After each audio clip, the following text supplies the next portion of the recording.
this off.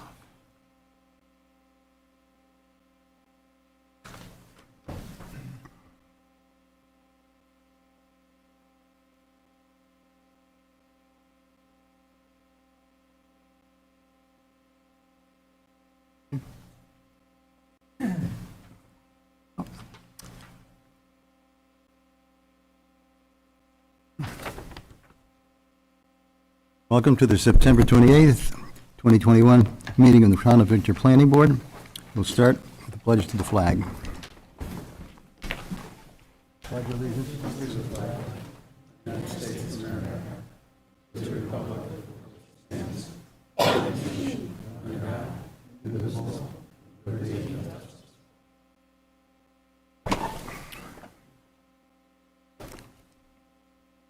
Some announcements here. Emergency exits are to your left and to your right, should it be necessary to use them. Restrooms are through the entrance door and to the left. Be sure to sign the attendance sheet at the back of the meeting room, even if you are a developer or are presenting an application. There are business cards at the back table next to the sign-in sheet to take with you with the email address and phone number for the planning department. Also on the back table is a copy of the resolutions that will be read tonight, along with the agenda. Please turn off your cell phones or put them on silent. If you need to take a call, please take it out in the hallway. And the same goes for conversations. If you have to speak to someone, please take your conversation out into the hallway. And I appreciate that very much. Thanks.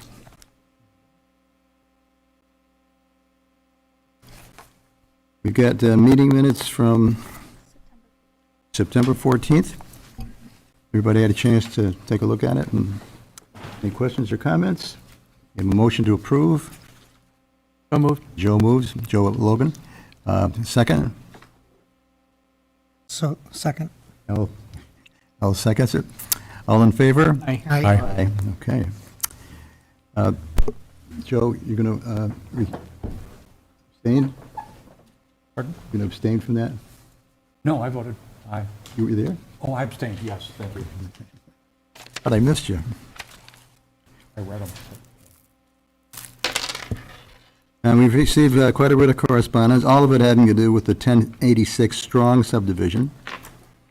From Philip and Julianne Nelson, Sherry Whaley, Chad Tuttle, Morris Steed, Ken and Dolores Fenton, David Arico, William Kaiser, Edward Morrell, Greg and Kim Smith, and George Baker.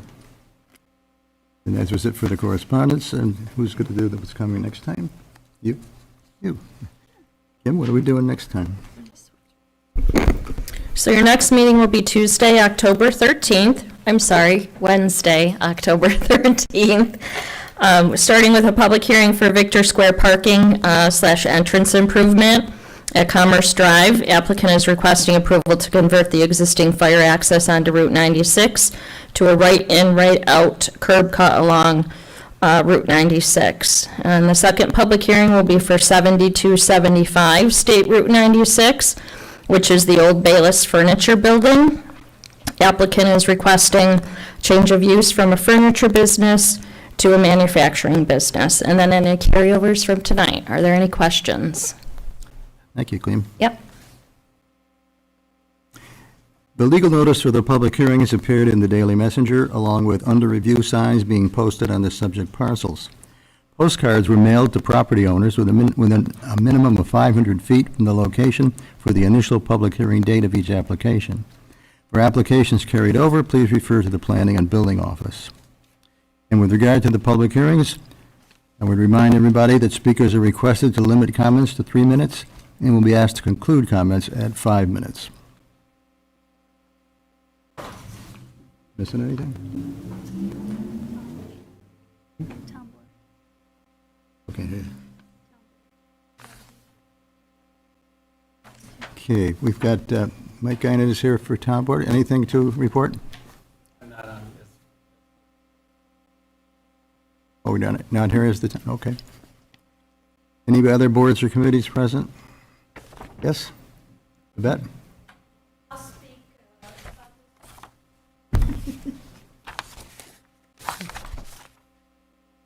Babette Huber, the town historian, and I will speak to the historic home at 1086 Strong Road when it comes up on the agenda.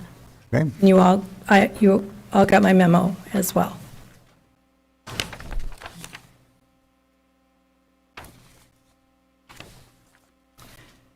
all right, the first item is Highline Park. It's Main Street Fishers. Owner is Morel Builders. Tax map number 6.00-1-58.320. 30 SP 2021, it's zoned PDD. Tax map, I already did that one. The applicant is requesting approval to construct 120 apartment-style and 26 townhome-style for-rent residential units with supporting clubhouse amenities and parking. We have our planning board attorney here today, and he's going to tell everybody what this board can and cannot do with regard to this application, because there was a question that arose at the last meeting. And I think, when do you want to do that? Give this Well, presentation? it was my understanding that you wanted me to be present here to discuss and maybe clear up some questions about the interpretation or the reading of the actual PDD law. Okay, Is that, yes, that does it. I guess what specifically were the questions that the planning board had? Well, it was not only the planning board, but some of the residents had questions last time. Okay. I'm not privy to what those questions were. Well, I believe one of them, in talking with Wes, was the density. Right. Was that one of the? Yeah, that's correct.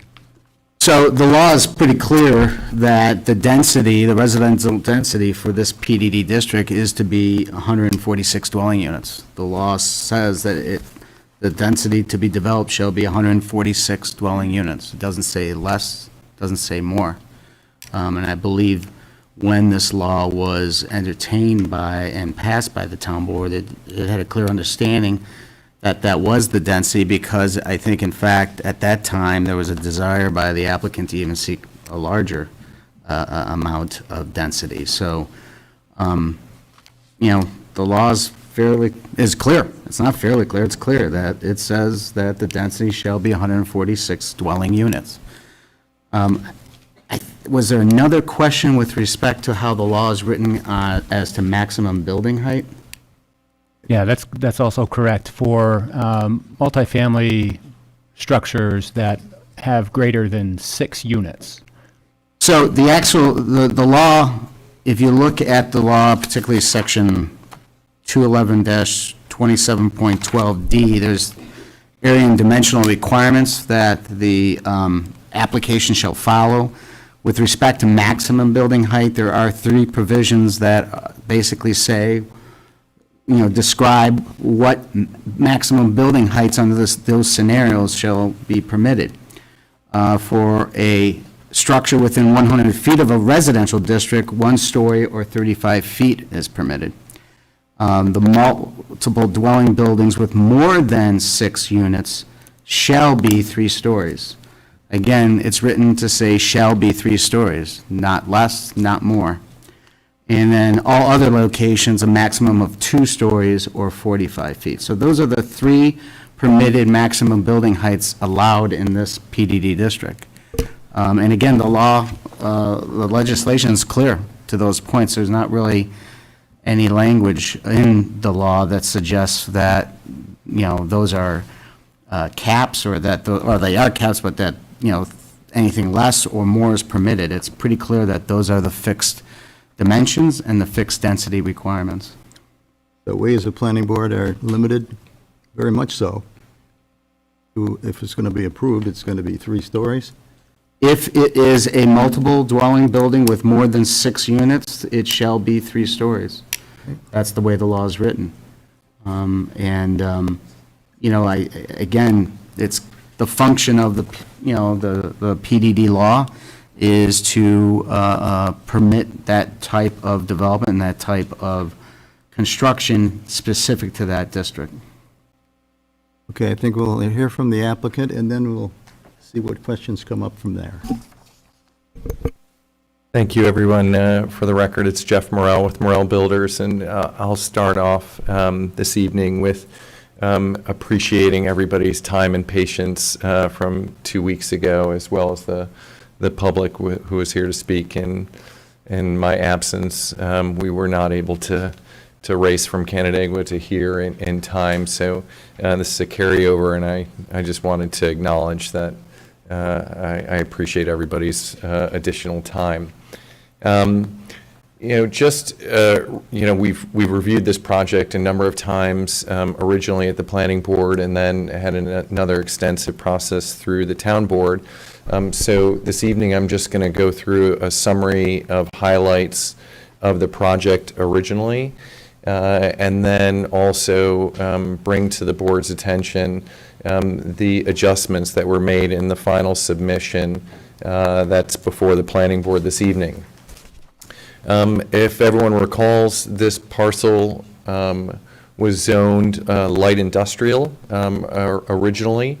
So we actually downzoned this parcel from the light industrial classification to a residential classification in that PDD process.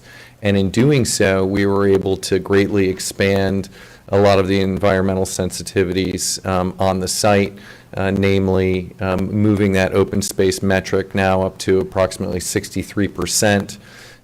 We had a great reduction in an overall impervious surface area of about 45%, and we were able to reduce our stormwater management facilities on this site from an LI zone by over 50%. And you'll actually see in the final design, we were actually able to make significant improvements on that as well. There were some questions prior with regards to traffic that we picked up from the minutes 2 weeks ago. So some of the things I wanted to highlight, obviously, was that this project had a very significant reduction in the overall traffic profile from light industrial to residential, anywhere between 55 and 67% in the AM and PM hours. That also, we reduced both the vehicle type and impact. In other words, we are not having any tractor trailer trucks or any shipping and receiving within this project. We've got this as a transition zone, but also, more importantly, when CPL completed their study, that study did not include our density reduction. The original project was approximately 168 units. All of our traffic calculations were based on that higher density. And so in addition to the traffic conclusions that were made by CPL, we actually have a density reduction on top of that, which will further assist our traffic by another 10% reduction. The CPL and our traffic study did use all of the existing data within the town. It also contemplated a full build-out of all future and approved projects, including Fisher's Ridge.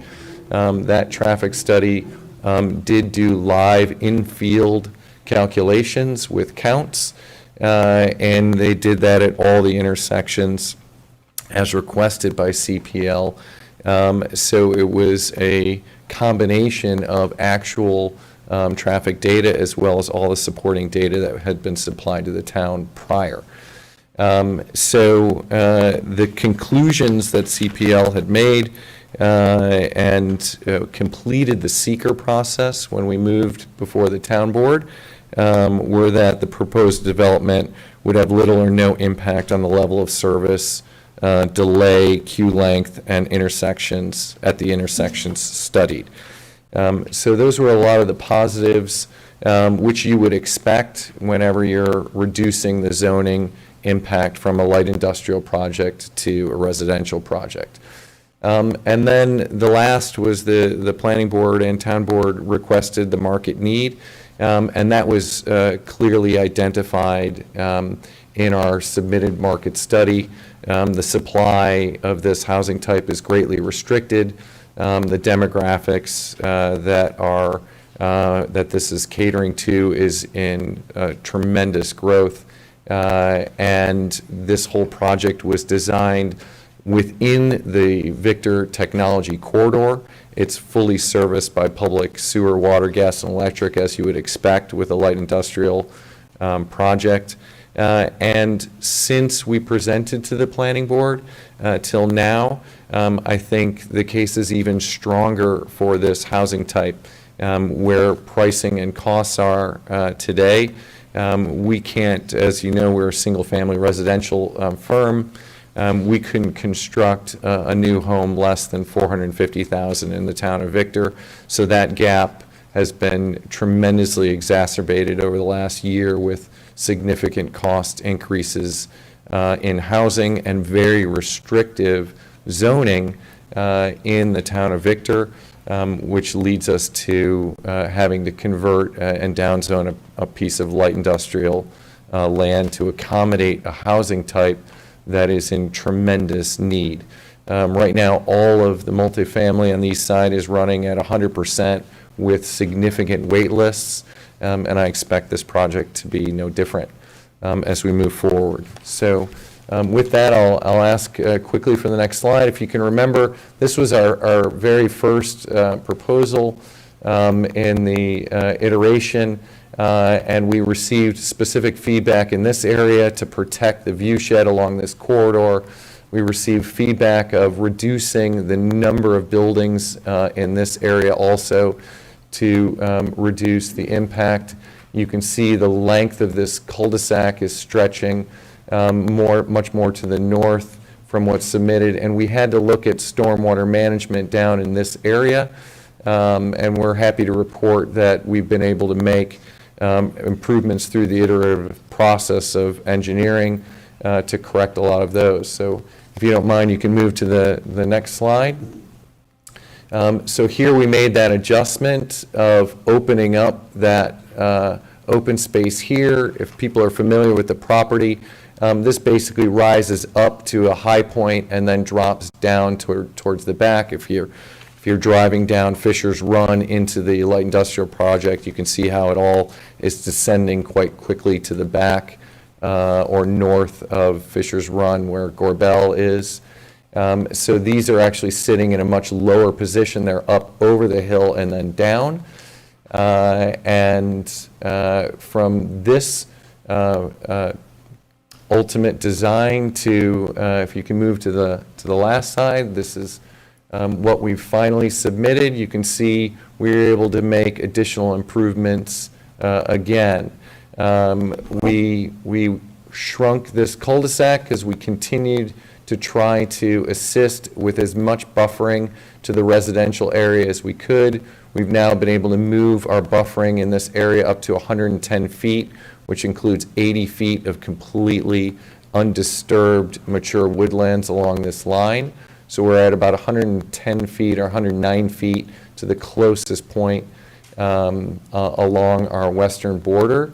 We made a slight shift here to our entry point because in reading through the access management plan that the town of Victor has in place, they wanted to ensure that we had appropriate separation between any entry and exit points along Main Street Fishers. And this is actually a divided entry, which creates a redundancy for emergency vehicles that need to enter or egress the facility. In addition, all of the buildings, including the townhomes, are fully sprinklered in this project. So it's not just the multifamily here. The basically leasing office as well as the townhomes will be in a fully sprinklered capacity to also assist with fire prevention and protection. So on the project as well, you can notice that we were able to completely remove and undisturb this back corner because when we did all of our engineering and our soil test pits, it was basically straight gravel and cobble underneath the topsoil. So we had tremendous water disbursement underneath the entire site. And so our stormwater management facilities could be greatly reduced. So now we are left with just one here. We're going to do some storage and retention underneath this particular parking field as well. And we were able to ensure that these buildings stayed away from any of the slopes from a construction perspective, and put that on a clean pad with great structural fill underneath. As I mentioned, the site basically rolls up and over the hill. These buildings are sitting at 605 feet in elevation. The townhomes actually are a full story above them. To the west, they're sitting at about 615 feet. And so this is really our low spot on the site. So in addition to creating basically very discrete visuals along Main Street fissures, having the strong buffer to the west with matured trees, and having these in an elevated state, the site is really engineered quite well. We were able to take all of that final feedback that we had received from town staff to improve the plan as best we could. The last thing that I want to add is we had a great meeting with Victor Hiking Trails. Victor Hiking Trails has asked us to create connectivity options through the project, both towards Pinnacle, which is one of the key objectives. This project is designed to cater to a young professional market, so getting them over to Pinnacle is an outstanding idea, as well as to the Auburn and Lehigh Trail. So Victor Hiking Trails is working on creating connectivity here through this parcel. But what we're going to do is, throughout all of our open space, that's got to go into a permanent conservation easement to the town of Victor. And what we're going to do on that conservation easement is just open up that conservation easement to any areas that Victor Hiking Trails would like to create connectivity through the parcel. And that way we can do that work in the field, and it gives Victor Hiking Trails basically a clean slate to design exactly where that trail network can go. And it's anticipated to move through the site. We've got multiple access points here through our site here, potentially around to the west. And the objective is to get over to where the light industrial project is, and where Kettle Ridge is over to in the Fishers area. So we can join up and link with those trail networks. And we had a great meeting with Victor Hiking Trails about a week ago. So that's it as far as the overall project and scope. The engineering is all sound, and we're working through and continue to work through the comments that will be received by town staff and planning board and the general public. And with that, I'm here for questions, and I'll take notes as the public speaks, and then we'll just respond in kind. Okay. First we'll go to the board. We'll start over here with Joe Logan, I guess, 'cause my immediate right. Sure. Good evening, Jeff. Evening. Regarding zoning, the Planned Development District, building heights, the concern of language, I know has been talked about with the maximum building heights, things like that. And Section D of the Planned Development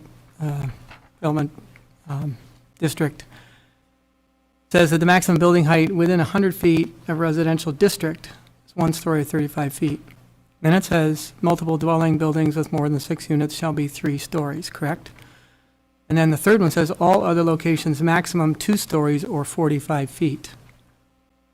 So it's under the section cataloged as maximum building height.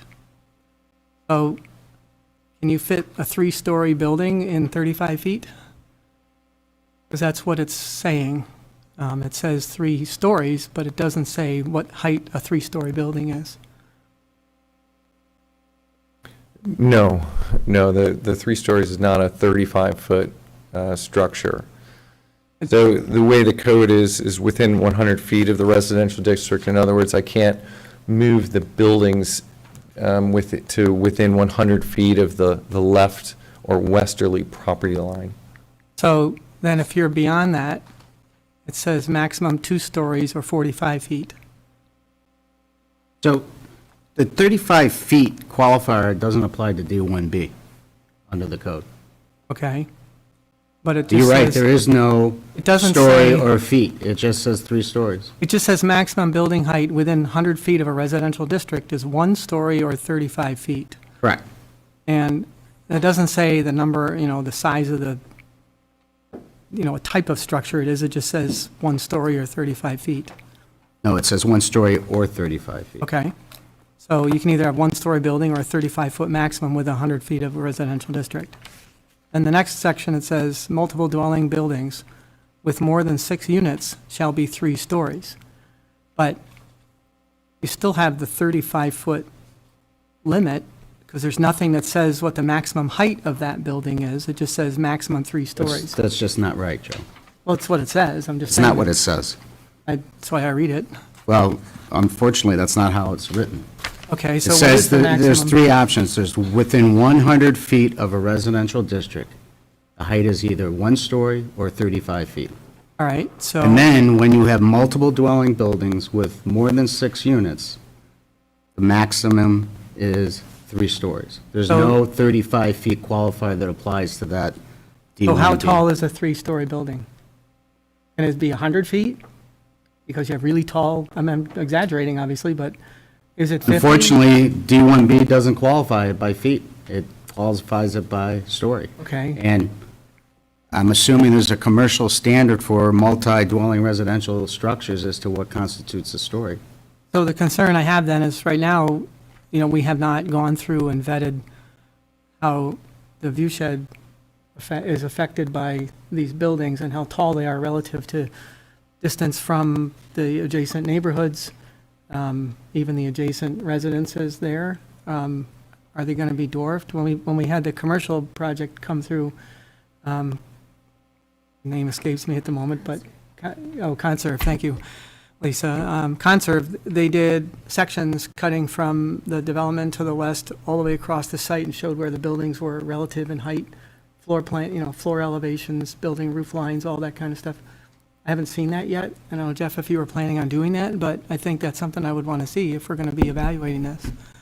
Yeah, I'm happy to, and I can resubmit those because we actually did provide those cross-sections when we went before the board. We showed exactly the elevations of the homes to the west. We showed the elevations of the 3-story buildings to the east, because this question with respect to 3 stories was brought up originally when we came before the planning board. So we did cross-sections from Main Street Fishers, looking into the project. We did cross-sections from the west, also looking into the project to demonstrate the height differentials. If I was, I'm sorry, Jeff, Yeah. was that for this particular plan we're looking up there, or was that a different version of your earlier presentation? it was the second to last version of this, the 3-building layout. So we took the cross-sections of those so that the board could understand and feel comfortable that view sheds, both along Main Street Fishers, as well as view sheds from the west looking to the east, were accommodative of that. And that's why I mentioned, we looked very closely at making sure that our elevations, our starting elevations of the buildings, where those buildings were positioned on the site, and where those buildings are positioned on the site as they relate to both the cul-de-sac as well as the finished floor and finished height elevations to the immediate west. And I'm not trying So to I- ignore you, I'm no, looking no, at my that's computer, okay. look at all So- the files I've got. Yeah, so what I'll do is I will resubmit and circulate that to the board, because, we want to be very cognizant of the board and the public's sensitivity to this, and the reality is that the position and placement of those 3 buildings are sitting at the low point of the site. They're sitting basically up over the hill and then down again. So the view shed from all points, north, south, east, and west of the roof lines of this is greatly diminished or not visible at all. So if these buildings weren't subordinated onto the site, you'd have a 3-story building that would exacerbate a view shed issue that wouldn't be typical within the town of Victor. But that's really not where these buildings are placed, and I don't think the height upon construction will be any concern with regards to where the view sheds are for the immediate neighbors, as well as any view sheds along Main Street Fishers. So at our last board meeting, which you weren't able to attend unfortunately, we did have public comment, and this was a big item, as the view and how tall the buildings were. Sure. And the question was asked of the board, were we going to be looking at the height differences and what impacts that may have on the adjacent neighborhoods? So I think it would be important for the public to be able to see what those sections look like and height of buildings and things like that, because I'm sure you've been working with this so long, you've got it in your mind exactly what it feels like. Sure. I don't think that the residents nearby do. I know I don't, and I'm usually pretty good with that kind of stuff, but it's hard for me to tell how much. I mean, you said that the floor plan, I believe you said, was the house was a good story above the level of the buildings further in for the apartments. So the floor plan of the single or doubles. So how does that get, the closest residence to this new building, it's still going to be 2 stories above the floor, which is pretty tall. But then I don't know where, for instance, Deb Hogan's house lies in height to those elevations. So I think a section through there, which Sure. I know we saw with Conserve, would do the same thing. So do you know when that section was produced? Because I'm looking at dates on my files here, and I'm trying to see if I can find that board meeting. I will, I don't know which board meeting Yeah. it was, but as I said, I'm happy to resubmit all of that, because now we have, really good details on the building that we're Yeah. looking to construct, and we would have the complete height elevations for the board to consider, so you can see those cross-sections, and we can make them available, because I agree with you, Joe, that, when you're looking at a top-down visual such as this, it's very difficult if you haven't walked the site, if you haven't gone up over the hill, and you don't do this every day. Have you done a balloon test? You done a balloon test? I haven't done a balloon test, but as I said, I think I'm happy to start with the cross-sections. If that doesn't satisfy people's concerns, we could do a balloon test as well. And do that before it gets too windy. That's too late. We're hitting October. But I think, in general, you're right. I'm happy to communicate that, submit the materials to the board. I think the board ultimately will be very comfortable with these visuals. I couldn't get a better position on the site for these buildings as far as subordinating them from all of the view sheds. And so I'm really confident. I'm happy to supply that information, and we can have a more detailed discussion in 2 weeks' time. Okay, that was my biggest concern, why I'm being a little hard with you, because, No, that's fine. I hear that It's a top, from the public, and yeah, it's a top concern. so, at the moment, that's all I got, Ernie. Al? So certainly I echo Joe's comments around the view shed, and again, whether we do it now or at some point in the future, I think it would be worth reviewing the traffic feedback we have from the traffic consultant on the site, because another issue that residents had raised was traffic impacts. Certainly. All I have, Ernie, at this point. Scott?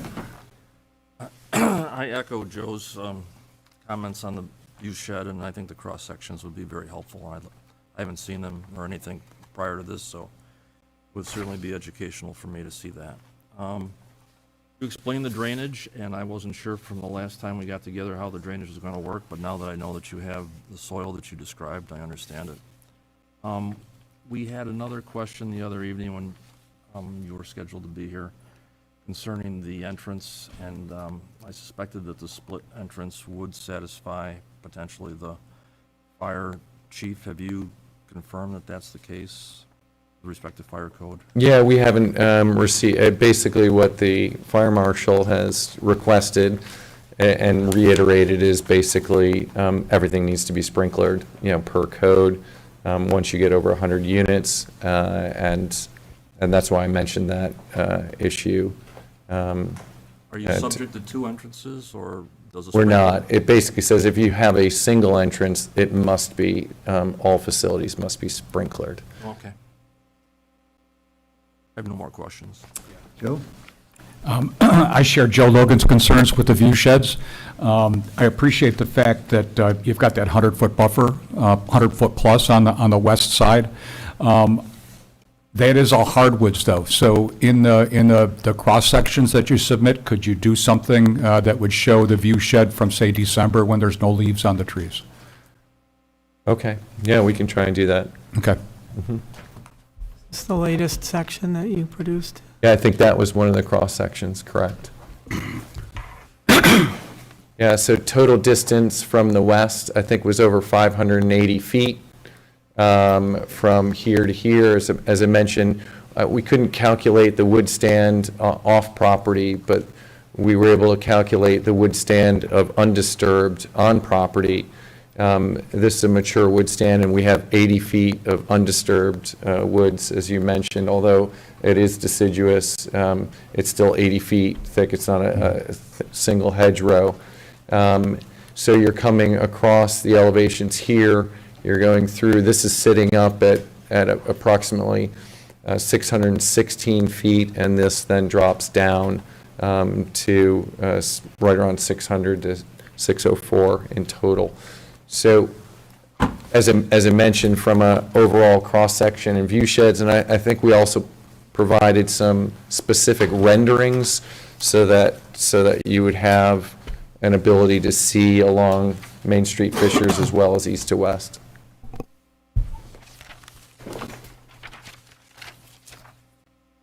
Wes, you want to add anything at this point? No, we don't have anything at this point. Thanks.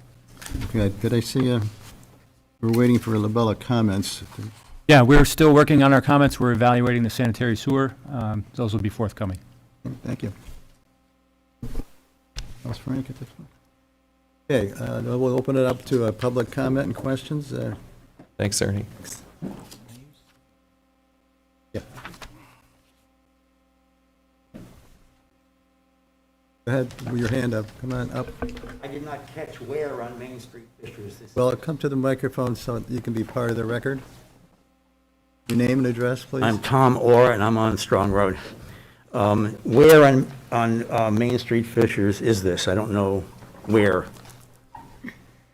It's just west of Phillips Road. As you're heading west. Ah, okay, is it over the hill? Because that, once you go west from, where the post office is, basically, you go, It's not that far. oh, no, you're going, all right, I think I'm still not sure where this is. Where is it relative to, there we go. He's got up. If you look up on the screen, Yeah, so this is the parcel that we're looking at okay. for Highline Park.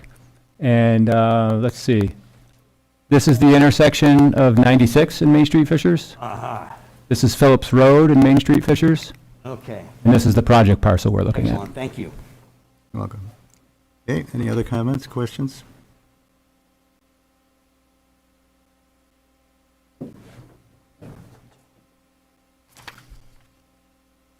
Yes, Dave. Good evening, I'm Dave Wright, 33 Ketchum Street in Victor, chairman of Victor Hiking Trails, and I just wanted to thank Morel Builders for inviting us and working with us to create trails for this project. Looking at it with the number of residents that will be in that area, we felt it would be a good idea to have a trail on the property so they can go out and get some exercise after the hard day at work. And we also wanted to compliment the town on the goal of connectivity between points of interest, parks, trails, and to the extreme of all residents being within 1 mile of a trail so that they have access for recreation as well as alternate travel, whether it be by bicycle or on foot. So again, I just wanted to thank Morel Builders for working with Victor Hiking Trails, and I see this as a great project. Thank you, Dave. I saw your hand up there, Deborah.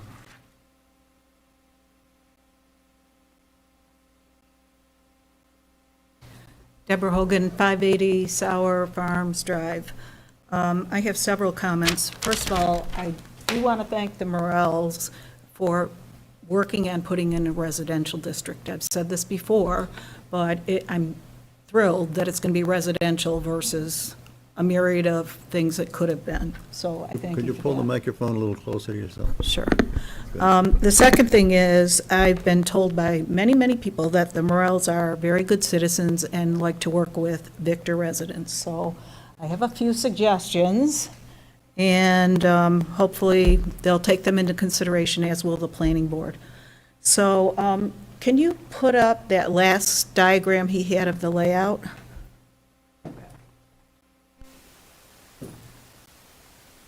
The most recent layout. Yep.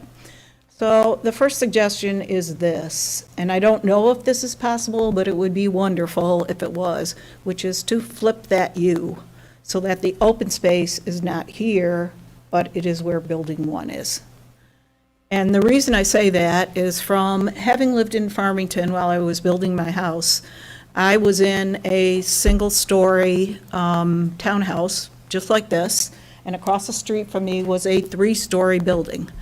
And the second bedroom in my single-story apartment was looking across at that 3-story building. And I didn't use that bedroom for anything other than my office. But when I was in there, it was very disturbing that people in the 3rd floor were looking right down and right into my bedroom. And so I have a concern, not for myself, but frankly for the people who are right here, because they are really, really close to that building.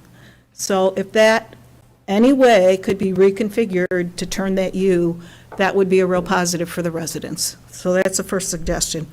Second suggestion is relating to grading.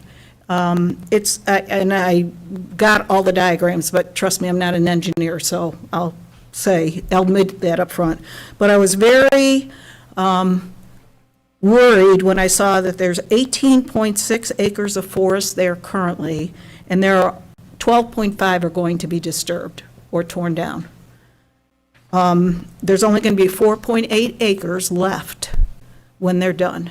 So I know they're protecting this upper quarter, and again, I appreciate that, but all I can figure is from the grading plans that I can see, they must be taking out a lot of trees and grading. And originally, when they came to the planning board, they told us that they were not going to disturb any of the contours that were there. So I don't have a good understanding, I'm just raising that as a concern of something that we should better understand. The third point is, and I will contact the Conservation Committee, but there are many, many, many 100-year-old trees on that site, and I would hate to see those trees come down. So again, being good citizens, I would ask the Morels that wherever possible, they look to keep some of those trees even fill in around here. Number 3, you've heard me talk about traffic. I'll just reiterate my concerns. The data for that traffic study was 5 years old. It's from August of 2016. The growth in Victor has been phenomenal. Jack Marin talked about that last night at the town board meeting. He mentioned that there's been 1,600 new residents in the past few years, and that we're now over 16,000. As many of you know, I'm a fire commissioner for the Fishers Fire District, and our calls are up 300% versus last year. And that's because many, many, many of these 1,600 people live in our area. And I also see there's a whole bunch of citizens here from Strong Road tonight, and Strong Road has just been experiencing phenomenal growth, and it looks like more is coming our way. So I know the Morels keep talking about how versus conserve and versus the old plan, they're so much better. I don't debate that, but I think we need to take a look at where we are today, because a lot has changed in 5 years. A lot has changed. New developments everywhere, over on Modoc, on Strong Road, down the street there in the, where the commercial section is, a lot of changes. So, and I will remind you guys that at the time of the conserve study, the intersection at Phillips was already a C, the intersection at 96 was already an F. So that was, you know, then, this is now, it hasn't gotten any better, we all know that. Next, in the, whatever they call this thing, the environmental assessment, it says they are only going to be building one building first and 6 of these townhouses. So I'd like to implore the Morels and the planning board to consider building like one of these back here first. And selfishly, that's for myself, but it's also for the residents, because why tear up all this stuff and then find the market demand is not there? So you know, they're only going to build 6 units. Let's try to keep them out here. Let's try to keep it there and leave the rest of this untouched. I know Jeff told me that they're going to put a pad for those buildings, wherever they end up. That's fine, but you know, why build building number 1 first in the middle of this thing? So just a suggestion for improvement. Finally, the Ontario County Planning Board in the EAF mentioned the possibility of personal service or retail. Jeff has repeatedly told us there will not be personal service or retail, but yet it ended up in this document. So when you guys finally put the resolution together, I'd like that to be a restriction, that it can't happen. I think it's very important that we don't end up changing the nature of what's going to be there. And finally, for myself and my neighbors, I'm going to ask, I'll put these around.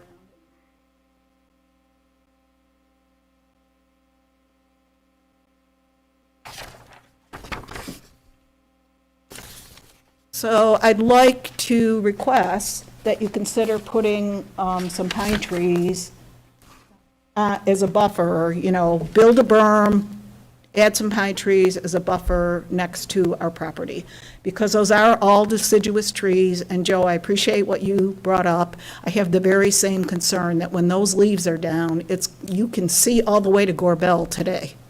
So I know it will cost you some money, but it seems like a reasonable request. And if you don't want them on your property, then perhaps you can put them on my property and my neighbor's property.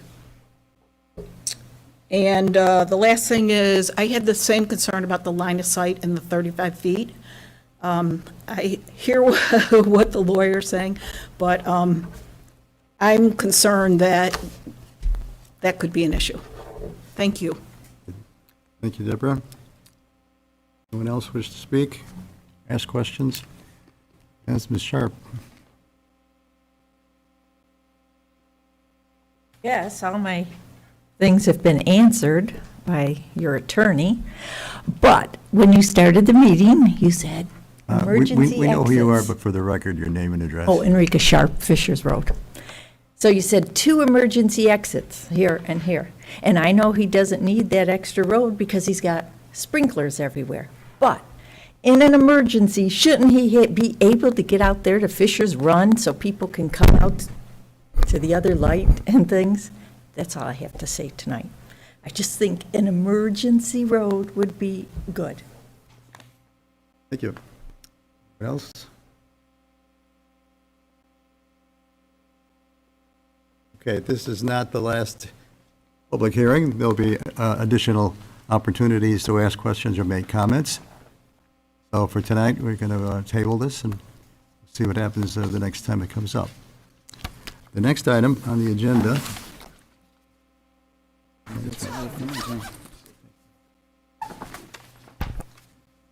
the Van Bortle parking lot expansion has been removed until the October 13th meeting.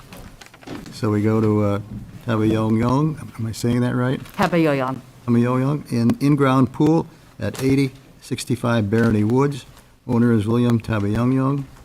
Tax map 5.01-1-8.000. It's zoned limited development district. It's 34 SP 2021. The applicant is requesting approval to install an in-ground pool, concrete decking, aluminum fencing, retaining wall, and gazebo. And the reason why it's before us is because it's in the limited development district. Okay, name and address? My name is Laura Tabayoyong, 8065 Barney Woods. And obviously, you can see what this sketch is. What is existing is the in-ground hot tub and fireplace to the lower right of the round hot tub, and stamped concrete decking currently. So what we're asking for permission to do is extend that off to the left there with the pool, and then enough new stamped concrete decking to add a prefabricated gazebo, which is the brown, yeah, there you go. And we're thinking a 12 by 16. I think we're going to have to, once we get the cement, kind of see if that's really as large as we want, but that is the thought. And then we'll have the black aluminum fence. I actually circled it. It's the second one down on the left column is the design and height required for the pool, but that's what we would put all around that. And then there is a retaining wall that is going to be needed because our ground does slope and they don't want to affect the grade. So when they put the pool in order to maintain the grade beyond the pool decking as it is today, they will have to install, they're thinking it's going to be at most 2 feet high of a retaining wall so that we don't impact anything beyond the new patio area. Wes, did you have any comments? Yeah, I do have some comments. So the instrument survey that was submitted, generally for the site plan review, we require a drawing that conforms to the submission requirements of the design and construction standards for the town of Victor. So we did receive the markup, right, that shows kind of the boundary or the perimeter of, I'm assuming maybe where that retaining wall is going to go? Correct, about 43 feet from, there's an existing fence there right now, and that will stay, but Okay. about 43 feet back from the back property line. Okay.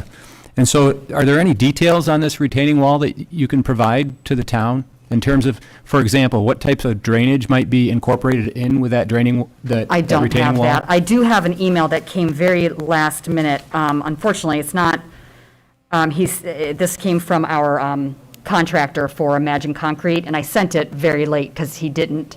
Okay, yep, so it's in your email box.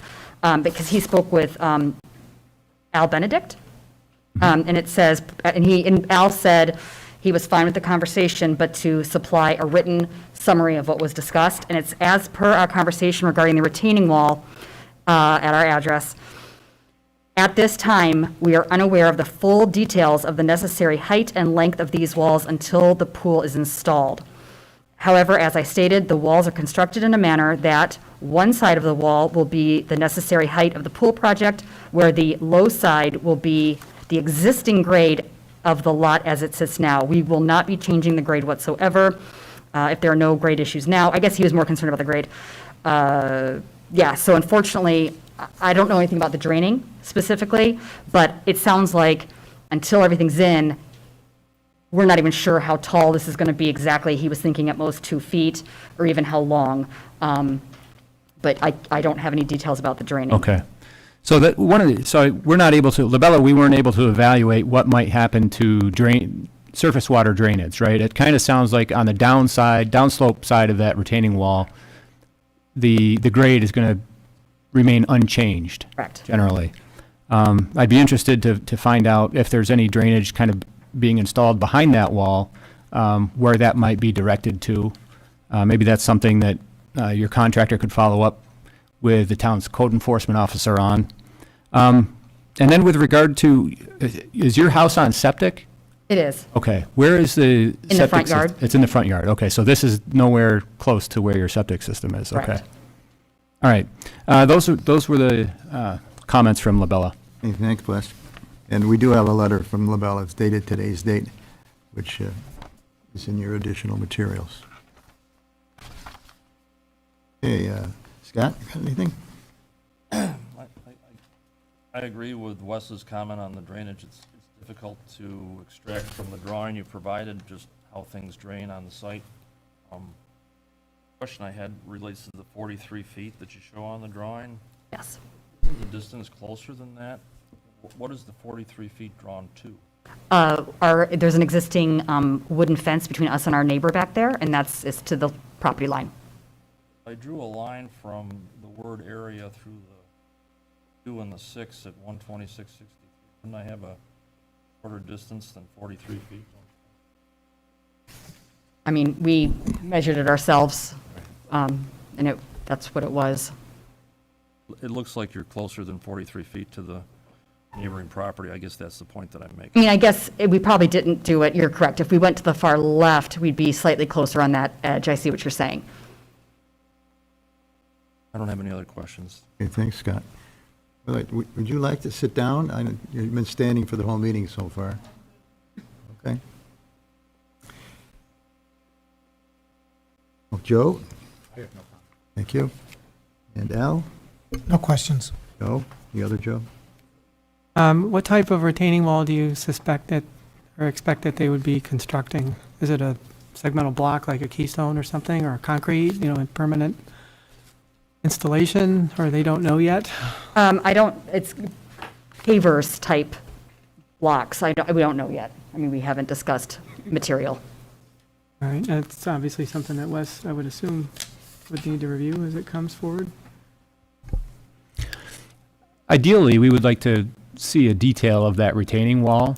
And maybe that's something that we can work out with the planning and building office. If you could provide that to the code enforcement officer, and if he feels he would like some assistance in reviewing that, he could refer it to us, the town engineer.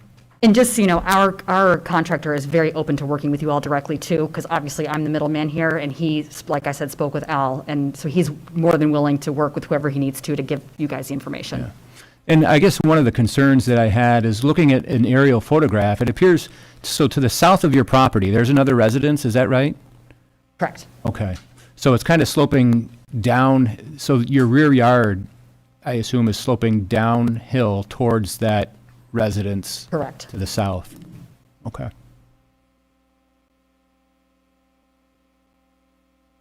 That's the only question I had, Ernie. What's that? Can we add that question about the retaining wall to the resolution? Everybody okay with that? Yeah. So we have a resolution. It's for the Tabayong in-ground pool and gazebo. What? Close public hearing. Oh dear. May I have a motion to close the public hearing? To close. Could we offer anyone time to comment on it that might be here? Anybody want to comment? Second. All in favor? Aye. Public hearing is closed. We do have a resolution. I just read the first part of it. Today's date, September 28, 2021, application number 34 SP 2021. Whereas the planning board made the following findings of fact, and there are 8 of them. Whereas the Town of Victor Planning Board reviewed the unlisted action on September 28, 2021, and identified no significant impacts, now therefore it be resolved that the project, Tabayong in-ground pool and gazebo, will not have a significant impact on the environment, and that a negative declaration be prepared. Now therefore be it resolved that the application of William Tabayong, 8065 Barony Woods, Pittsford, New York, that's the Pittsford mailing address. It is. Actually located in Victor. Site plan entitled Tabayong in-ground pool and gazebo located in the Limited Development District received by the Planning Board September 7, 2021. Planning Board application number 34 SP 2021 be approved with the following conditions. Conditions to be addressed prior to the chairman's signature on the site plan. 1, that no final signatures will be given on the plans until all legal and engineering fees have been paid as per fee reimbursement local law adopted November 25, 1996. 2, that the comments in a letter dated September 28, 2021 from Labella Associates be addressed, and that would include the retaining wall issues.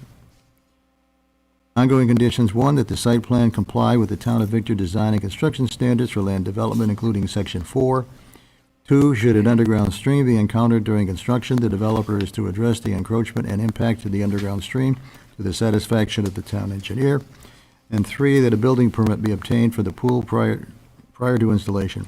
And be it further resolved that the planning board secretary distribute the planning board's approval letter. Do we have a motion? I'll move. Al moves. A second. Joe Logan seconds. All in favor? Hey, Aye. Me too. Okay, All right, thank you all so much. thanks.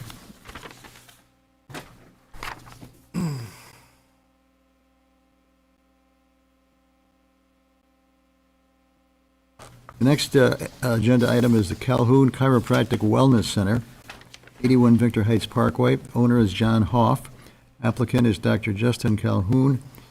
Tax map number 15.01-1-35.000, 32 SP 2021, Zone Light Industrial. Applicant is requesting approval to expand the existing 1.2-acre parcel, which includes a parking lot expansion, entrance modifications, and landscaping. Also included is a 956-square-foot future building addition. And Wes, did you have any comments on this at this point?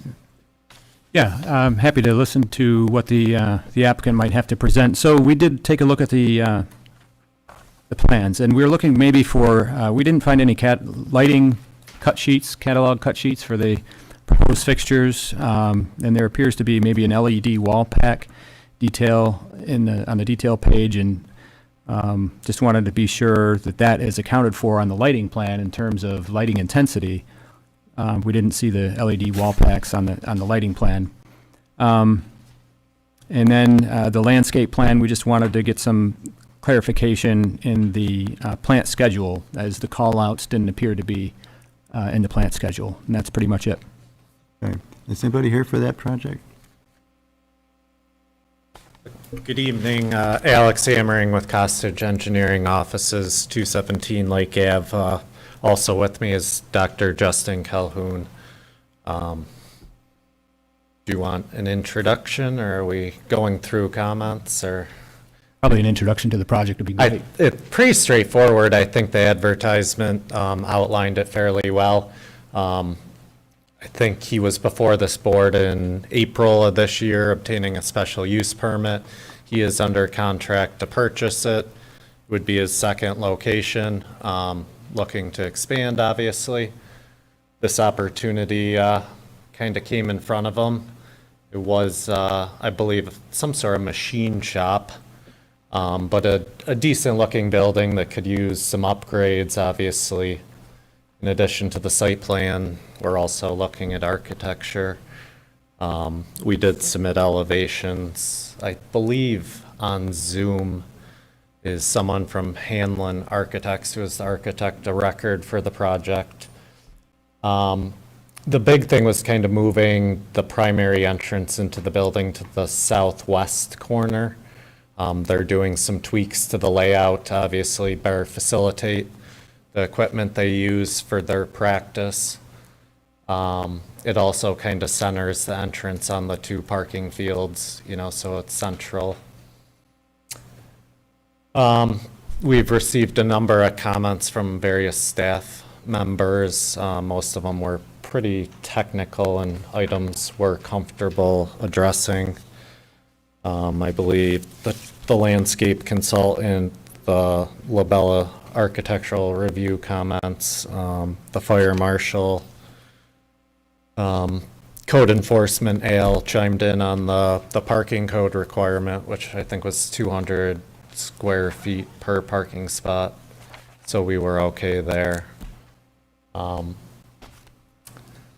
Yeah, the rest is, mostly aesthetics, as I think Wes kind of jumped into, landscape lighting, having patients coming in at, winter months, lighting was important to us, so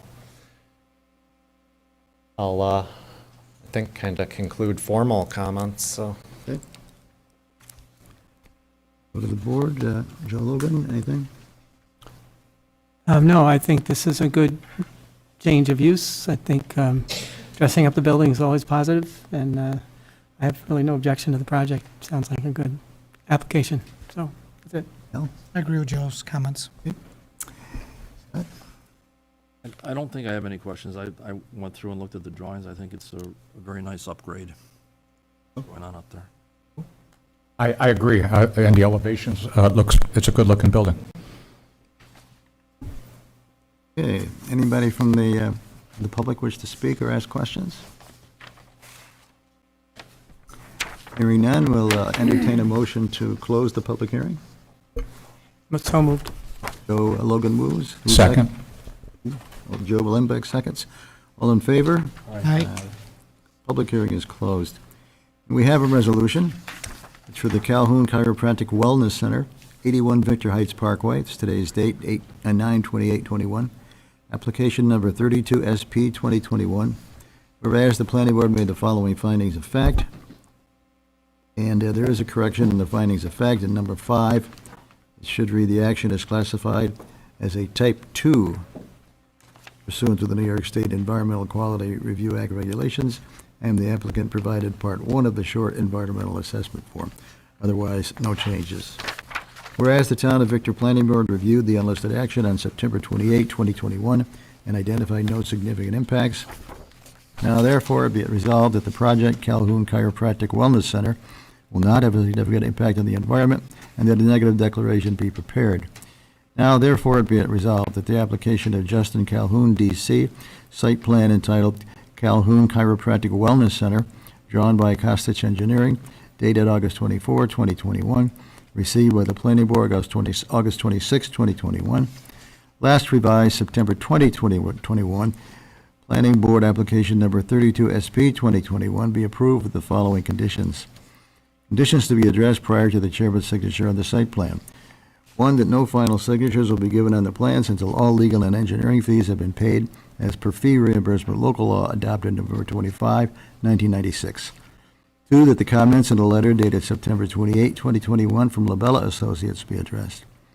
3, that the comments in the letter dated September 14, 2021 from Zaretsky and Associates be addressed. 4, that the comments in the letter dated September 20, 2021 from Architect Consultant be addressed. 5, that comments from Code Enforcement Officer dated September 25, 2021 be addressed. And the ongoing conditions, 1, that the site plan comply with the Town of Victor design and construction standards for land development, including Section 4.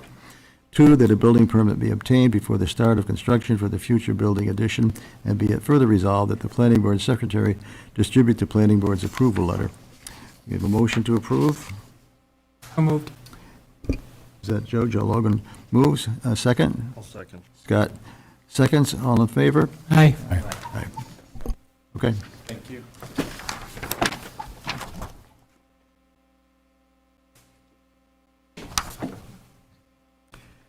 The next one is the Guinan Major Subdivision, and I have to recuse myself from this one, so Joe Logan is going to take over. This is an application that has been before the board previously. This is for a combined preliminary final subdivision approval. Guinan Major Subdivision applicant is requesting approval to subdivide a 112-acre parcel into 2 lots. Lot 1 will consist of 50 acres and a proposed single-family residence. Lot 2 will consist of 62 acres and is at this time not designated for a particular building yet. This will be the second and third step in a 3-step process for a major subdivision.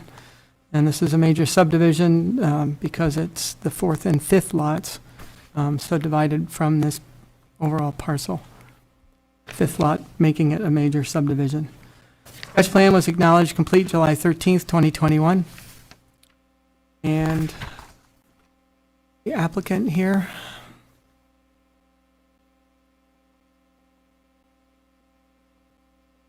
Good evening. My name is Diane Guinan, and I'm representing the Guinan Estate at 6465 County Road 41 in Victor. Also with me is Joe Ballone, our prospective buyer, and John Jones, the site engineer.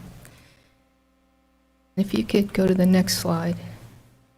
The comp plan emphasizes the goal of, and the town code provides the means for maintaining, and I quote, Victor's distinctive and aesthetic blend of unique landforms, scenic rolling hills, woods, wetlands, and water courses, end quote. All of the acreage of this property has these characteristics and includes actively farmland designated by Victor as prime farmland. Our proposal supports the town by meeting its goals of the comp plan and promoting the unique town character. The Victor residents by preserving an increasingly rare commodity of true open space and natural beauty. The Conservation Board by preserving natural resources. The prospective buyer by supporting his goal for a home surrounded by nature that he plans to maintain, including the farming. My family by facilitating the sale to someone committed to the farmland, woods, and creek that my parents nurtured and we have treasured, and the farmer by allowing him to continue farming the land. Together, we have a win-win situation. Our goals are the same. And I'm before you requesting to divide 112 acres into two parcels of 50 and 62 acres. You can go to the next slide. A 50-year-old definition has had the unintended consequences of labeling this division as a major subdivision, subjecting us to regulations designed for true developments. We have a buyer for the 50-acre parcel who is buying because of the scenic rolling hills, woods, wetlands, and watercourses. Not to destroy them, but to maintain them and enjoy them. The comp plan acknowledges, quote, the manner in which the present system of open space set-asides applies equally to all parcels, regardless of the presence or distribution of natural resources, productive farmland, or other features important to the community, is a major shortcoming. We're not developers, and this is not a major subdivision. But at your suggestion during the sketch meeting, I met with the planning director, town engineer, and code enforcement officer to resolve these unintended consequences. And from this discussion, the proposal for an open space set-aside was created. Code 211-46 does not require conservation easements. It says 50% of the land, quote, must be set aside for open space. Town Code 16.5 defines open space as, quote, any space or area characterized by natural scenic beauty, history, or whose existing openness, natural condition, or present state of use, if retained, would enhance the present or potential value of abutting or surrounding urban development, or would maintain or enhance the conservation of natural or scenic resources. Conservation easements are one mechanism, not the only mechanism, of three listed in the same code. The other two are to dedicate land to the town, and the third is other methods approved by the planning board or town board. The third provision is distinct from the first two and addresses unique situations like ours. We provided you with a proposed agreement for an open space set-aside that includes provisions to protect the open space and maintain the natural beauty of the land. This is a palatable alternative to a buyer who's willing to set aside 50% of his land that he will never be able to develop. He's further restricted by state and federal regulations that are already protecting the creek area and additional provisions that we've added to that proposal and agreement. We're also requesting a waiver of the marking poles lining the open space. The rationale? Per the code, markers are required for conservation easements, not open space set-asides. And one of the big goals of maintaining and preserving conservation is to preserve aesthetics. The 60 to 70 markers that would be required would severely disrupt the natural beauty of this area. And I'd ask you to just take a moment and envision what it would look like to have those markers going up and down that area. The markers do make sense when applied to a true development with multiple homeowners negotiating lines. This is one space with one owner who helped formulate the plan. Please endorse our proposal for an open space set-aside without markers. The buyer's compromise more than many would have even considered. The alternative disenfranchises the buyer and leaves only developers who will cluster homes, disrupt the rolling hills, build on agricultural land, dislocate the wildlife habitat, change the natural environment aesthetics forever, and devalue the properties in this area. This is not a threat, it's an unfortunate reality for us. You need only travel down the road, and you can go to the next slide, please. You need only travel down the road to see the evidence of the transformative nature of developments. And you'd hit the next slide. With your support of this proposal as presented, we all win, and we ask for that support. And I thank you for your time. And at this time, I invite John Jones, the site engineer, to talk about the specific site plan. Thank you.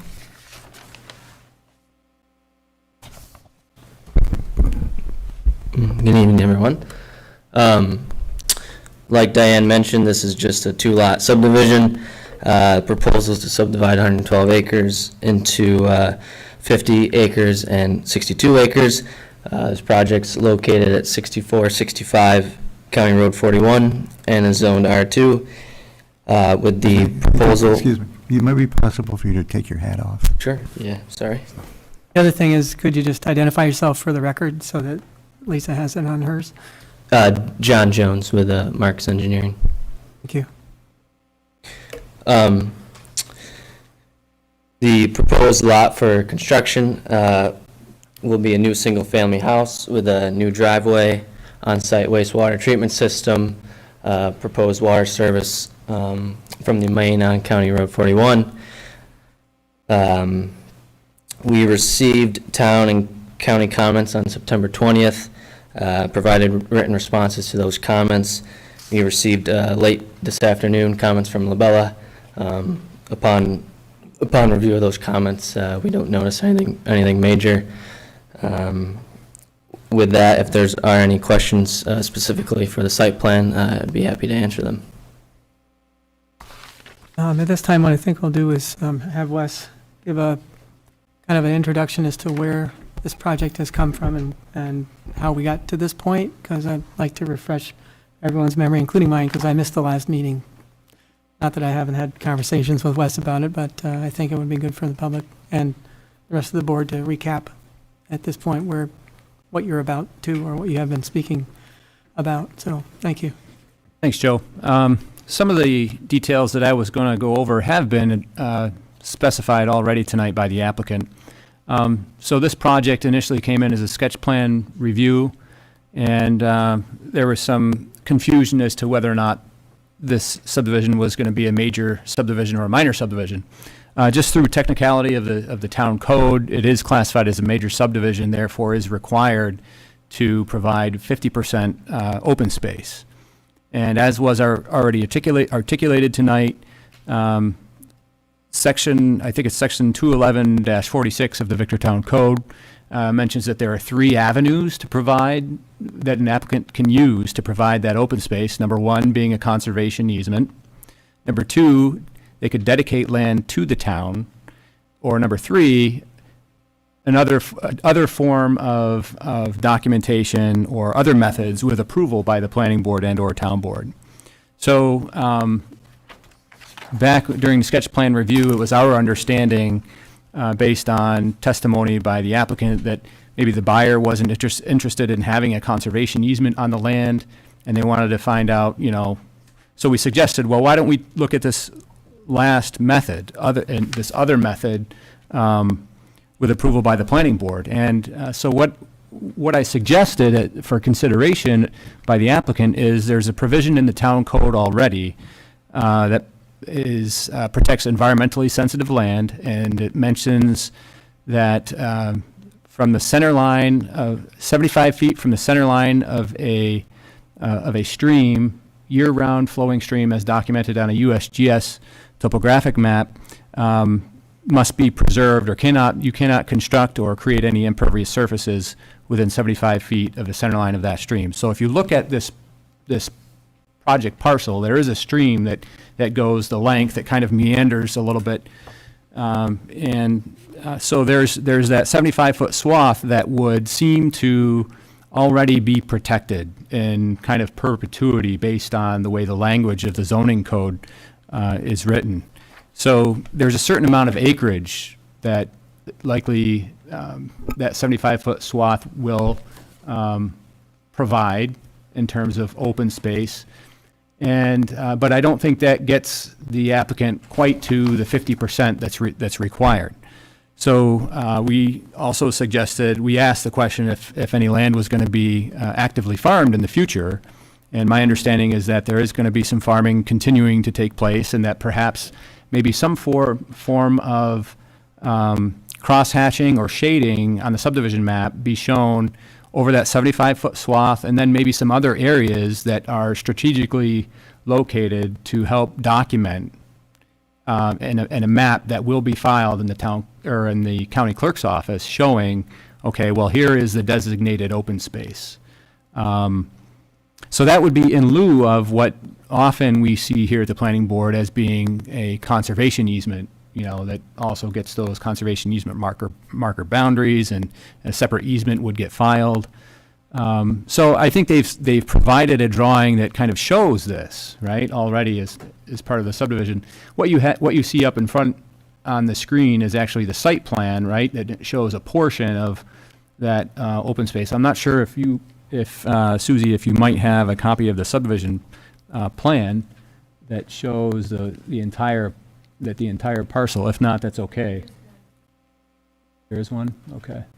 Yeah, that's the one. I'll use my pointer here. Probably difficult to see from where people are sitting, but there is some cross-hatched, some shading in here.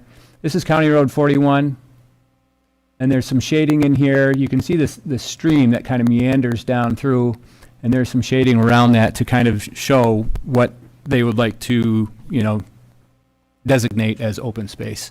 It's really up to the planning board as to whether or not you feel this is an acceptable form for open space, or if you'd rather see, a formal conservation easement. There's different forms of conservation easements. They do not have to be severely restrictive. They can be fairly flexible. They can be, crafted uniquely towards an objective of a landowner, so that they don't feel like they're being hindered or they can't use their property in such a way. So that kind of brings us to the present day, right? We have a plan in front of us. It kind of sounds like the way I understood it before coming to this meeting is that there was no interest to have a conservation easement, at least on behalf of the applicant. I'm not sure if that's what the planning board prefers. My understanding is that maybe the conservation board possibly made a recommendation to put some land in a conservation easement, but that is a recommendation by the conservation board. Ultimately, the planning board has the decision on how to go with that. I think that's all I've got, unless anybody has any questions. Does anyone on the board have any questions for Wes on what he just put forward at the moment? Got it? No. Al? Maybe, Joe, maybe I could also just mention a couple of the comments that I have from our letter dated September 28th.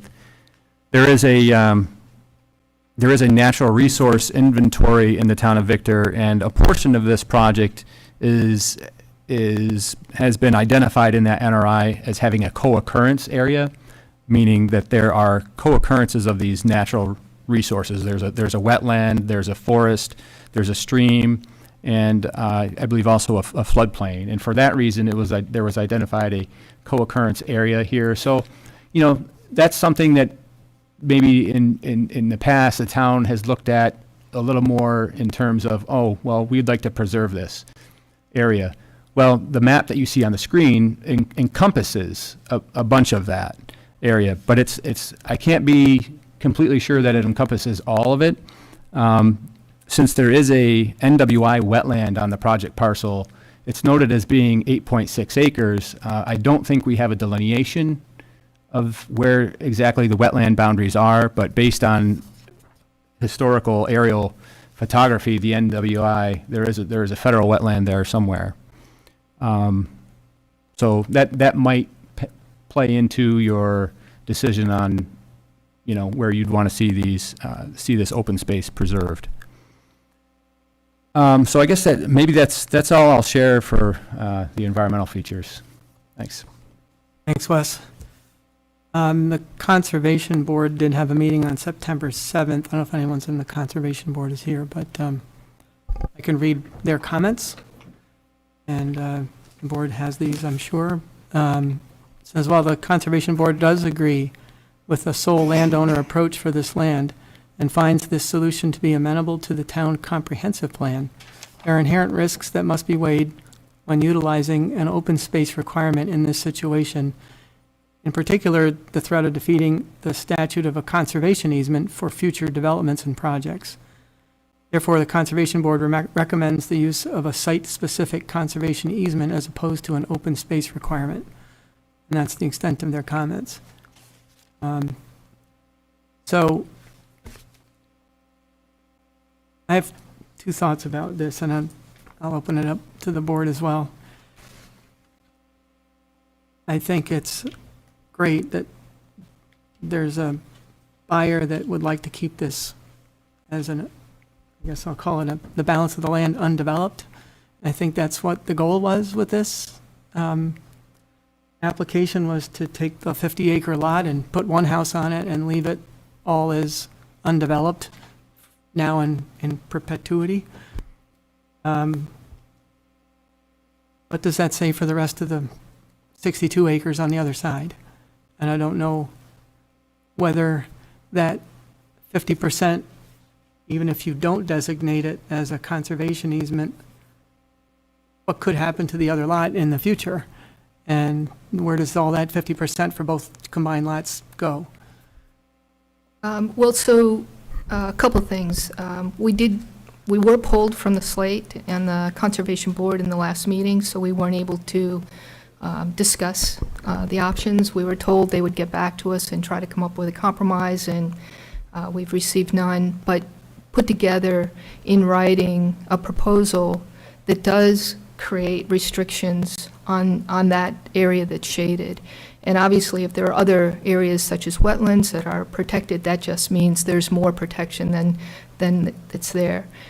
In conversation with the code enforcement officer for this area, this 112 acres, we have actually shaded the acreage that would cover both acres, both sites. And if you can see from the... So I'm sorry, there was a note in there that said 25 acres. Right, and so this Just on the shaded one lot? area, I'm sorry. this shaded area represents 25 acres. And on the survey map that you received, it indicates that. And it actually, here's the border. Yep. And so it does cross both. But on this side, it would be protecting the creek. There's the creek that's going to go within the 62 acres, and the pond, that's within the 62 acres. And then, so we have tried to take probably the most sensitive area, or precious area of the creek, and set up set aside land. The area up here is a little bit lower.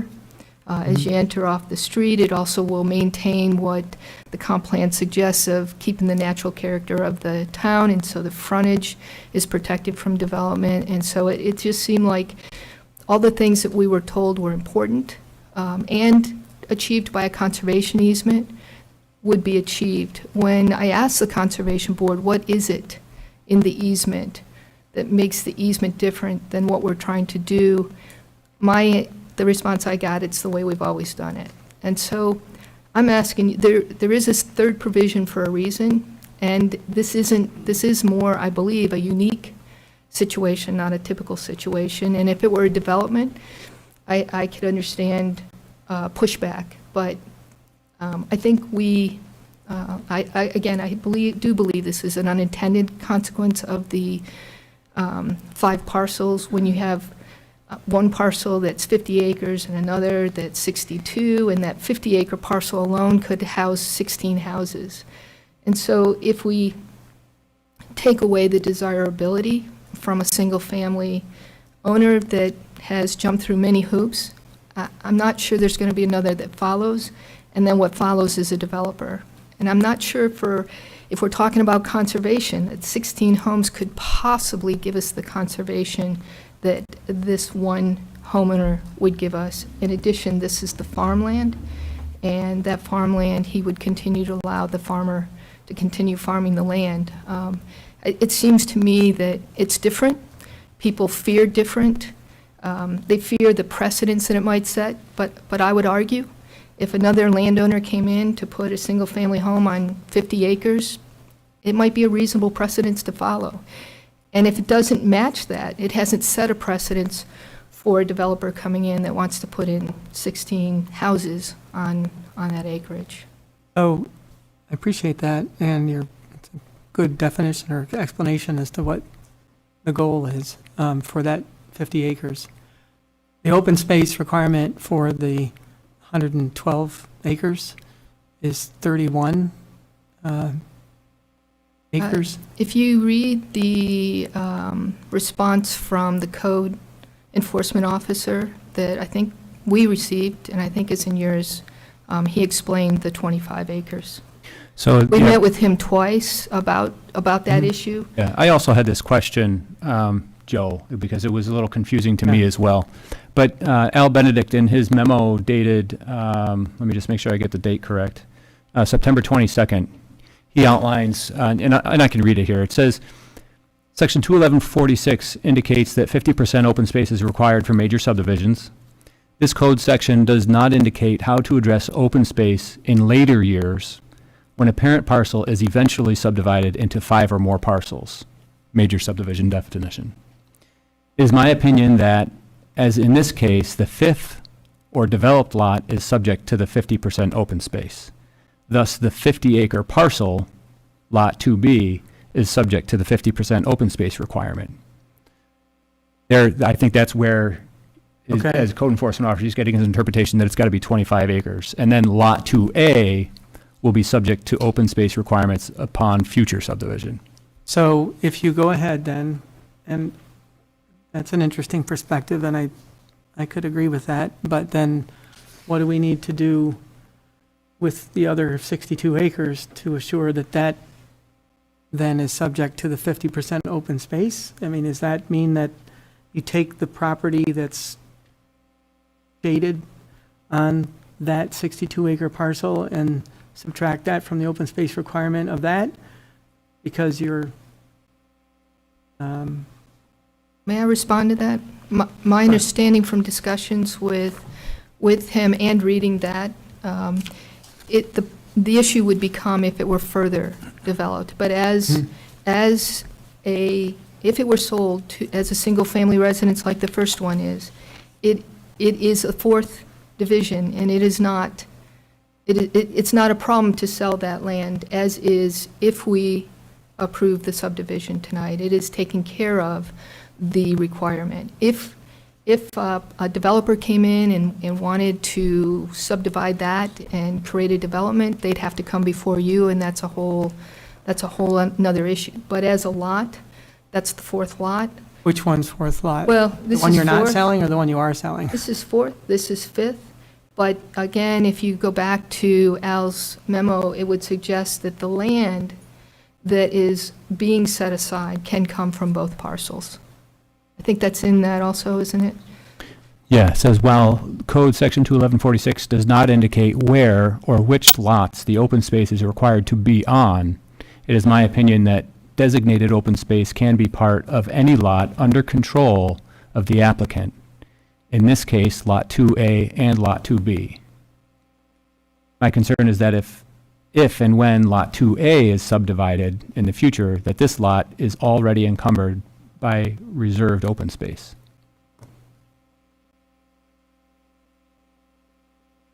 I don't know if I follow that last bit. Yeah, I'm not quite sure if I follow that last sentence or not, but what I understand Al's memo to mean is that the open space for this 50-acre parcel that's being created can be shown or can be designated on any of the land that's owned by the by the applicant at this point. All right, so say we go with that. And the open space that's encumbered is all of the shaded area, which is 25 acres, which is 50% of a 50-acre parcel. What about 2A? Somebody comes in the future, what encumbrances are there on that lot? All of the farmland, I guess, that's being cultivated at the moment. Does it then have subject to 50% of what remains? I think it would be 50% of the size of the parcel that's being created. That seems to be what the 62 theme acres? is here. So for example, if that 62 acres is subdivided in the future into 30 and 32, Okay, If that parcel that's being created is 30 acres, I think they would be required to provide 15 acres of open and what space. about the other parcel? If it's totally subdivided into 62 acres? Or if that 62 acres is subdivided into, what is it, 3 acres, so 10, or 15, 20 houses, say? Yeah, I don't know. I'd have to cross that bridge when I came to it. I'm not quite sure how to, Yeah, I just- how to respond to that question. You understand where I'm I do. coming from, is Yeah. there's some uncertainty here. If you go down the road of the 25 acres being taken away or designated, I should say, as a open space / conservation because of the nature of the land, and the corridor, what happens to the other parcel? Because Al's going that route, and it's like, okay, now what? Yeah. How do we look at it? And beyond, not to get off the topic of the subdivision application, but we've talked internally at the staff level about some potential changes or identifying a way to better address this type of situation in the future, right? Because this isn't the cleanest situation. As the applicant has said, it's not your classic subdivision where they're proposing new infrastructure, like new roads into the parcel, new utilities, that sort of thing. It's just a little different. So Oh, I could see somebody proposing a cul-de-sac and putting 20 houses on that 62 acres, say, or proposing to. Where does the conservation easement go? They can say, well, it's already satisfied because of the 30 or the 25 acres that was pieced off with 2B. So I'd be interested to get Al's take on that. I mean, honestly, she's right. If they come before the board, we're going to have to deal with it all over again for the next parcel. But is that a critical question to be able to move forward on this application? Well, that's a valid question. What happens if this person who's buying it now and sells it without a conservation easement sells it? Do we need some language in there that says this is the only house that can be on that lot for now and forever because that's the way this has been approached? I mean, that's what they want, is they want a house that's on 50 acres and they don't want to ever disturb it again, correct? Well, that's the agreement, that there's a set-aside. I'm not really sure what the difference is if it's a conservation easement or if it's an open space set-aside. The rules would be the same, right? That we're bound by the same rules. So on that, that set-aside has done what the town wanted, which is to preserve open space in Victor. That's the goal. That's the reason, my understanding of the reason for giving up 50% of your land after you buy it. Very easy for a developer to do. It's zoned 1 per 3 acre. They put all their houses in the front, they destroy the farmland, and then they just leave land in the back. It doesn't matter if it's a conservation easement or open space. And given that the code, according to our code enforcement officer, allows this to happen, I question whether we should be punished by the unknown and the possibilities of the unknown, because we are fulfilling what we were told were the requirements by the set-aside, and that it could go across both areas. I think if somebody wants to create a housing development, that's a whole new proposal. It's not like they can just do it. That still, no matter what, if it was all clean as he indicated, it would still come before the board and there'd still be decisions to be made. But I do agree that this is a unique situation, or a situation that hasn't been dealt with prior, but it is something that I still would say that this is truly not a development. And we're not developers. We're doing this simply because 120 acres happen to have 5 lots on it. So I think that, again, it's meeting the criteria. It's going to preserve conservation. I don't believe we're going to achieve the goal of conservation if we can't get past these barriers. And I think all the residents stand to benefit on a road that was designated, even if you go back to the Victor comp plan south of County Road 41 specifically, the intent is to try to keep as much open land as possible. So we fit all the criteria in this space. But you could understand, if you were to buy 50 acres and be told, but 25 of them you can't do anything with. Now, he's gone that route and said, okay, I'll set aside that acreage. But I just think I think that's a reasonable thing to do, to ask a person that's putting one home on that land and being restricted in the way. And like I said, we got no guidance on how does this get written up. And so we used the language that we were given from the conservation easement. We made some modifications to try to work both ways, work for the town, work for conservation, work for the buyer, and come up with something that would be palatable for everybody. I've been doing most of the talking here on the board, not giving anyone else a chance. Joe, you got any comments, questions? So I appreciate what you're trying to do, and I think we share, between the board and you, the vision for preserving the land. We're kind of caught off guard by the open space perspective on this as opposed to the conservation easement. With that in mind, I read your draft of the language that would be used to preserve the open space. And if we're talking about the definition that you read to us, to protect, maintain, preserve the current nature of the land, there's some things that I think you might want to consider as you revise that draft. For instance, are there existing trails through the proposed preservation area that you want to maintain? Are you going to allow new trails? How do you feel about motorized vehicles, like all-terrain vehicles, going up and down the creek bed? If we're going to allow herbicides, I think you mentioned, for eliminating invasive species, within 75 feet of that creek, the herbicides might not be a good idea. Mowing, do you want lawn, or do you want space to be mowed twice a year? So things to consider as you revise that draft. I think those would help with the idea of preserving and maintaining the current conditions. It's just some random thoughts from my head. I am concerned too about what happens down the road. You've got a buyer who's very interested in preserving this land. One of the values of markers, for instance, is your prospective buyer may understand where the limits and boundaries of the preserved areas are. How is a successive buyer going to understand where those are? Now, you cited a pretty phenomenal number of markers that could be required under a conservation easement. But part of the idea of that is everybody actually knows where the preserved property, parts of the properties are. So that's a little troublesome to me, frankly.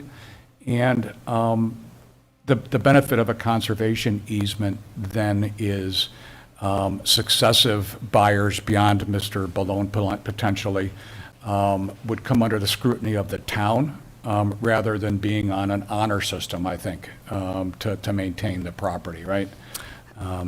I don't believe that it's different. The way it's written, it follows the conservation easement wording, even the herbicides that you're talking about. The state and the federal regulations govern that. There's no creek that I see now that has markers along it. We used, on the east side of the property, we used that 75-foot buffer that is already a buffer in every creek in Victor, but we don't have markers to mark that. So how do we know the 75 feet? I guess that's my point. Well, the same way I believe we know it with any creek, right? That's true for every creek in Victor. It's true for this creek right now, that 75 feet on either side from the midline, there are many things that you can't do, but yet we don't have markers. So that already exists. That regulation already exists, and it's been in our family over 70 years. So to my point, if somebody wanted to put there's some cultivated fields there, a shed for a tractor and a baler, how do I know that I'm not encroaching on that 75 foot without any markers? Well, again, you indicated if the buyer leaves, right? But if the buyer leaves, it is on the survey. We are required to put that on the survey. A new buyer coming in is going to have to commit to the same thing that the whatever landowner is selling it. And it's clearly defined by that 75-foot marker off of the creek that already exist. But yet, we don't have to have markers.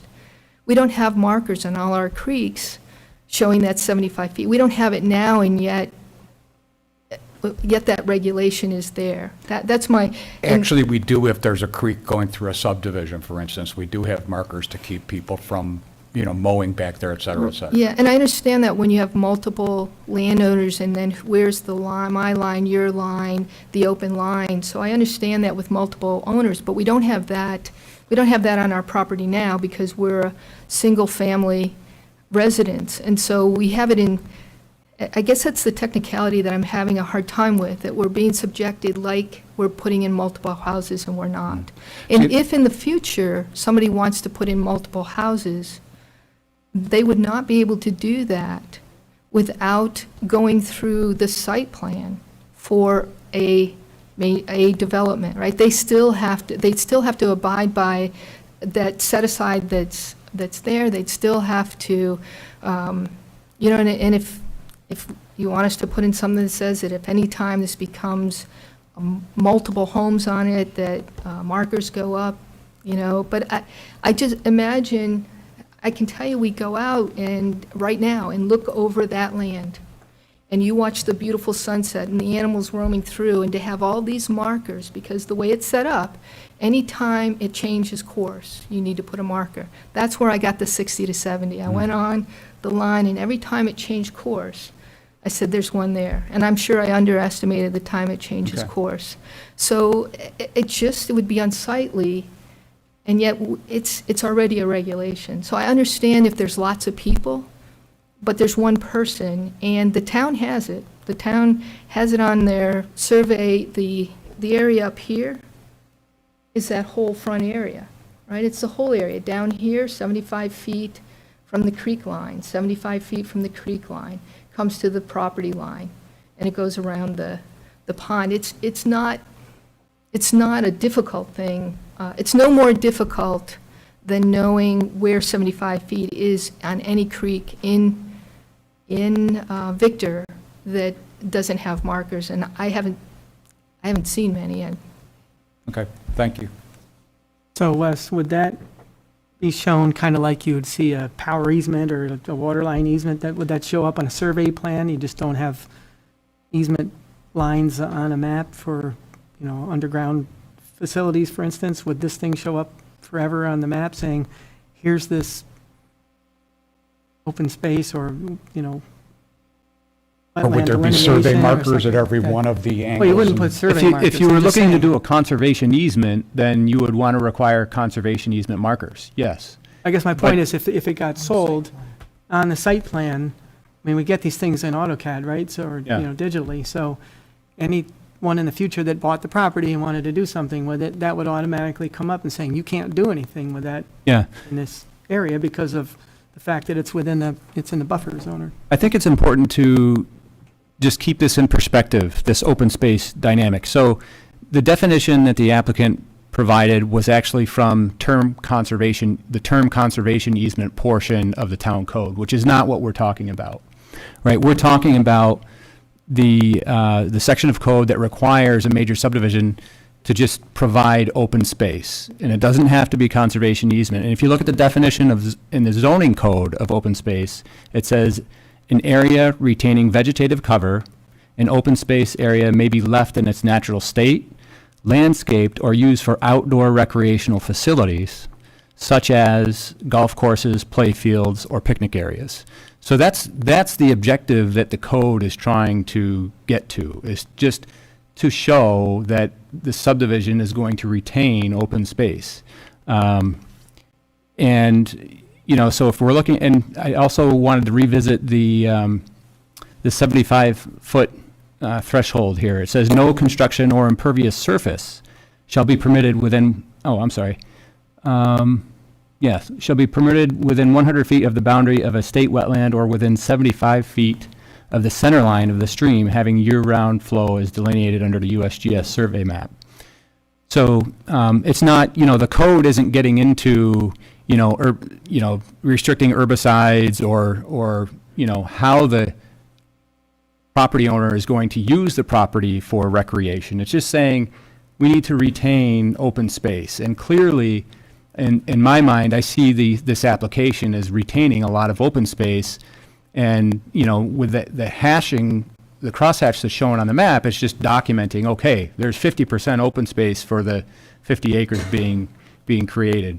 I guess it sounds like the planning board needs to make a decision on whether or not you want to formalize it with a conservation easement, as is done with other developments, where this is a circumstance in my mind that warrants looking at that third option, right? Other forms of showing open space versus, the conservation easement or land dedication. So, it doesn't have to be complicated. And, if you want to have the conservation agreement that maybe that's been drafted, I mean, that's really going to formalize it some more. And then I think you're actually going to need those conservation easement markers, if that's what you're looking to do. And I certainly wanted to open up to Scott Harter on the other side. I don't know if I've heard him yet, but I'll shut up. Well, that's okay. I've been listening to all this with great interest. I guess I just wanted to make sure I understand this correctly. The fifth lot requires them to create 50% open space typically contained within a conservation easement. Is that correct? 50% of open space. It doesn't not say within a conservation easement. Well, that's the way we normally see it, okay? And so in this particular regard, the code enforcement officer found that for this lot that we're looking at, of the two lots proposed, that 25 acres of that 50-acre parcel could be restricted, and that would satisfy the requirement. Is that correct?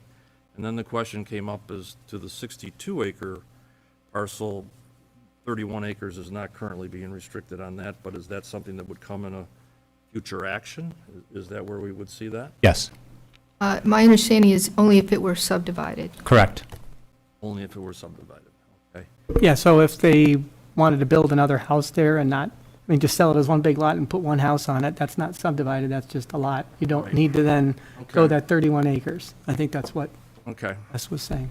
And then, if I understand it correctly, the conservation or the open space easement that we're talking about that's being proposed, that pretty much overlaps the 75-foot buffer along the stream line, so it's coincident with the stream?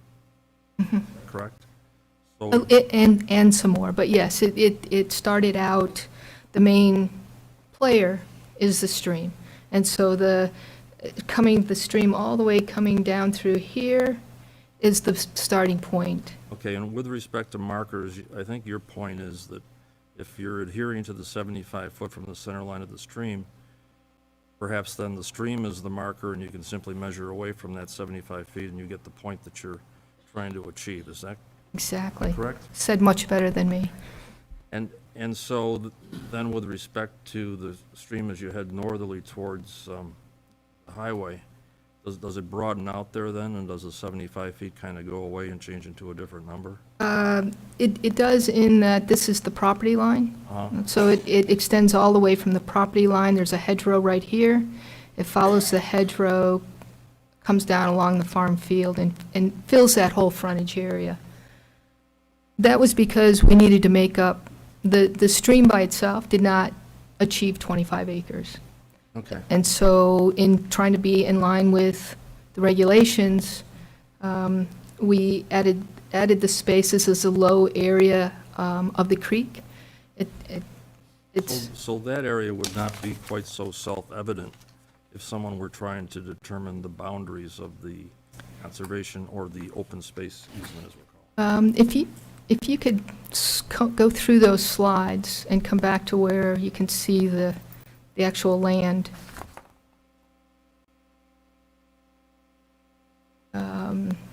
Try another one. Not that one. So, gonna be hard because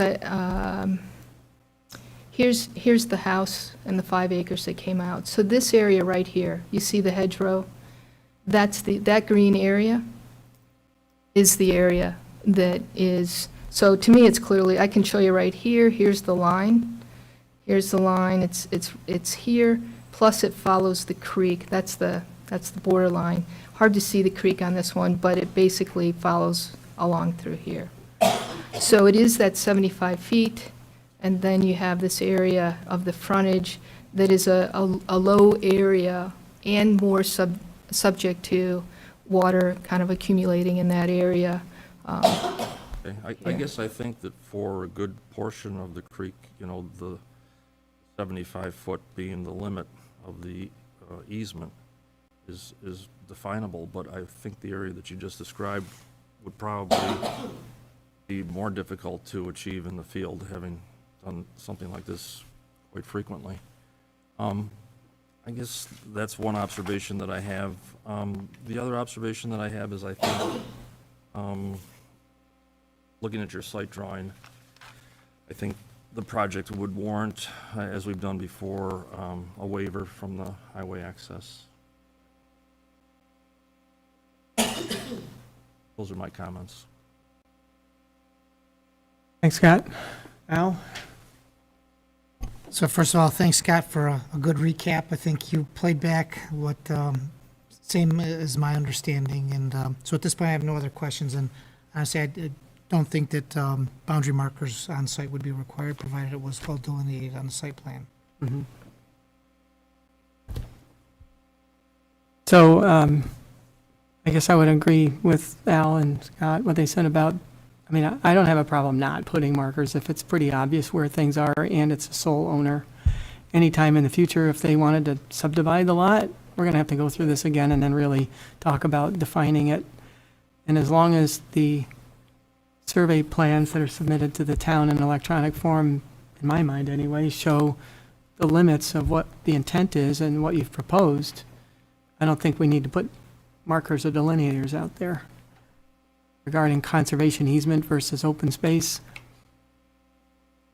you can't do much with what's there except the front lot, and the person who's buying the lot really is building in another spot when they've shown it clearly on their plan. So I guess I could go along with your proposal with some electronics backup, I guess I'd say. If you look through the file, the survey we submitted has that Yeah. 25 feet I'm already saying it on as a formality, I understand it, it's there.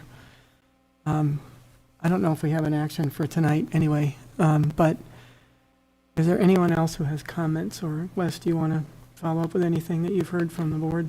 Well, I think maybe what I could do with the town staff, and Kim's got something to say too. Yeah, I is we saw her, can- she was itching to get up we- there. we can I draft a just wanted to resolution. say that agreement that Diane had drafted that she did submit, Mhm. I did talk to the town attorney today.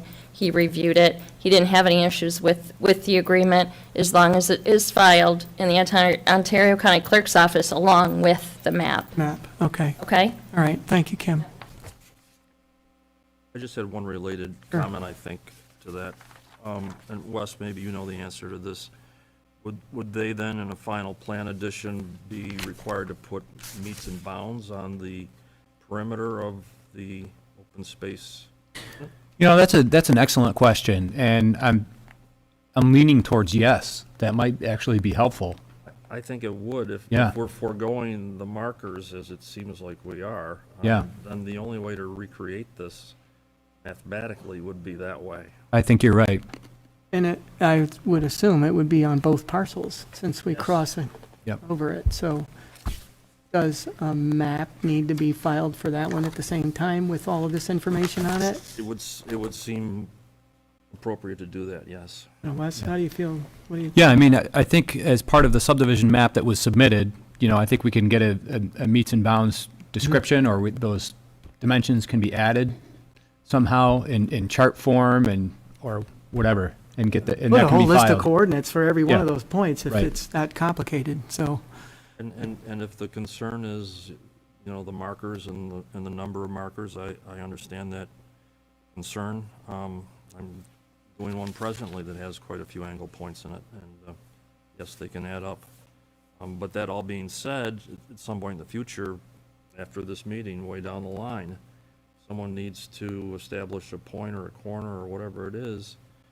If the physical marker is not present, then they need a way to recreate it. And the best way to do that is through what's on the map that's filed with the coordinate geometry that's shown on that Right. plan.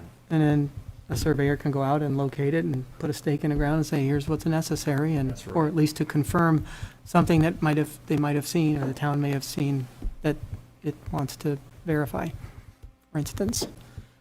Now, is this helping this conversation? I mean, you've, I hope so. I hope I'm hearing correctly. yeah. Well, I think we're trying to, I think we've listened to your comments, and we've listened to the work that you've done since you last appeared before us, and I think we respect that.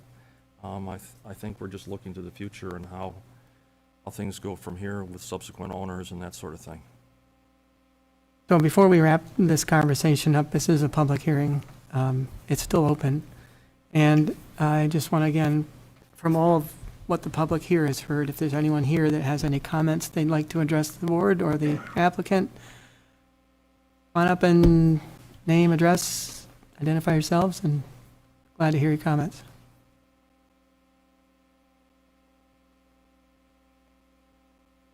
Hi, my name is Jennifer Edwards. I own the property adjacent to this property. Your address? 6411 Belton Hill Road, or County Road 41. So we, as a community and as homeowners on Belton Hill Road, I would like to invite all of those who are here to support this proposal as it is. If you could all stand up and show your support. I grew up here. That was the house I grew up in when as a child. I moved back there with my family so that they could have an experience like I did. Mm-hmm. Excuse me. This is important. I'm glad you came up. Appreciate that. This land is so important to us. And what the guidance are trying to do for us as a community, what they're trying to do for us as Victor citizens, to try to maintain this, should be rewarded and not punished. We are seeing Victor being eroded away by so many building and developments, and it's breaking my heart. We're losing the whole spirit of what Victor was meant to be. So I apologize for getting emotional. But I don't think, if I can repeat what Diane has mentioned, we're not going to find another offer like this to maintain this property.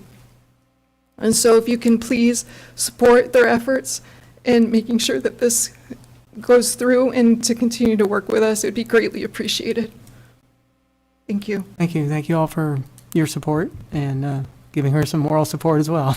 So I hope you've all heard that the board is trying to ferret out some complicated issues in terms of our code and how we've approached things in the past. And this is I'm going to put this, I don't want to say interesting, it's a lot more than that. It's a unique proposal from most of the stuff we see on the board. And so trying to make sure that we dot all our i's and t's and do it equitably and certainly compassionately is something that's important. Mr. Dianetti is approached. My name is Jack Dianetti, and I live at 1398 Brace Road, just down the road from the farm.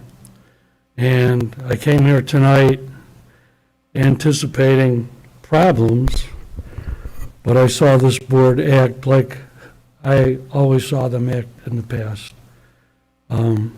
You have discretion to take code that completely lacks all of the nuances that we experienced going through when we were working on the comprehensive plan, the strategic plan, the natural resource inventory, and trying to come up with code that matched what we wanted to happen. And I'm glad that the town board still gives you the opportunity to use that discretion and looking at projects like this one, which, you know, how many times is an opportunity like this going to come along? And that side of 41 has already had 2 or 3 other instances where this happened, 40 acres in one house, 25 acres in one house. I mean, when we were doing the comprehensive plan, I said, nobody is going to do that. The more radical members of the plan, they'd be doing backflips right now over proposals like this. They'd be saying, get out of their way. And I hope there are more people that want to do this. But I was always proud to be on this board, and I couldn't be more proud of a group of people. And this guy at the end, he comes in and says the right thing at the right time, and, I couldn't be prouder to be here and have been a part of this in the past. Thank you very much. Thank you, Jack. Appreciate it. Good to see you. I'm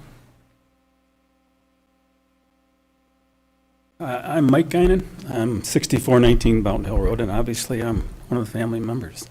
I have to make the statement that I am in no way affiliated with my town board position tonight. I'm a family member. I was on the comp plan, and we worked on this, as was Ernie and was Jack. And we but we discussed and hammered every night talking about open space. I'll never be able to talk as eloquently as my sister, so all I can do is talk from the heart. And Jack will say, we fought over the definition of open space over and over and again. How do we project it? And this was 25 years ago. This was in the 90s. Back then, and we took surveys. We paid for surveys, and people wanted the preservation of agriculture. And we know agriculture is going away in Victor. It's just not there. But you have that land. This is agriculture.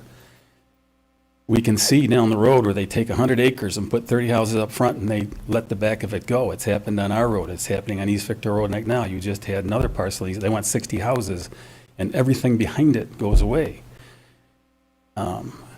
Myself and my siblings and my parents, when they bought this in '51, have done all the things that we wanted to preserve. We cultivated, farmed, hunted, fished, raised cattle. 6 of us swam in that creek. We have a personal connection to it, and we found that one guy that wants to come in and preserve it and carry it on and do all the things that we did. And like Jack said, we need to pray for that to come up in instances around town, because there's more and more of these farms that we're losing to development that we don't know, and they say, well, we'll grant it over to the town. We can give it to the town. And though the town our town now, as you guys know, we can't give every single 30 to 50 acres to Parks and Rec, because we've got 200% more trails than any other town around us, and we just can't keep doing this forever. So this is an alternative, and it's the best alternative that we could possibly pray for and hope and pray that it comes up in other portions of the town, because now we have a sewer here. And when we did this, we didn't. When we were on that comp plan, there was no water on the road. Now there is. And so, we got the one guy that can do the one thing, and all of us on all the boards that we've served on, and you guys and Jack and I, the one thing that we swore that we would do is what was in the best interest of the town. This proposal, as it is in the best interest of the town. That's all I got to say. Thank you, Mike. Appreciate it. Joe, if I may? I know personally, I think this is a creative approach, and I appreciate it. I know our family moved as far south in Victor as they could to avoid the buildup, so I appreciate what you and your family are trying to do. We're just trying to get it right. It's brand new, and I don't think any of us are opposed. We're just trying to get our heads wrapped around what we're trying to do here. For your family and for future families, we want to make sure that we're getting it right the first time. Or still open. My name is Janet Wilbur, 6389 Boughton Hill Road. Our 20 acres, as I understand what we're looking at, our 20 acres borders the parcel that Diane was referring to for the one house? Okay. All right. I think it's a good project, and I have no objections to it. I didn't quite understand what would happen with the 62 acres. I didn't understand whether their buyer is taking the whole parcel or just the parcel that borders our property. The proposal in front of us is to purchase the 50-acre parcel. and Just build the first, just the 50 acres. So there's still a question then for your family on the other 62 acres? It's not for sale, it's not, or I don't know if it's for sale or not, Mike, but Okay, thank you.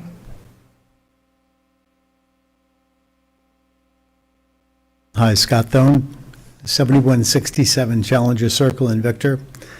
41-year resident of the Victor area, and I presently serve on the Victor Local Development Corporation Board. But I just wanted to mention that I know both the applicant and, of course, the owner. And I have a very high respect for both individuals.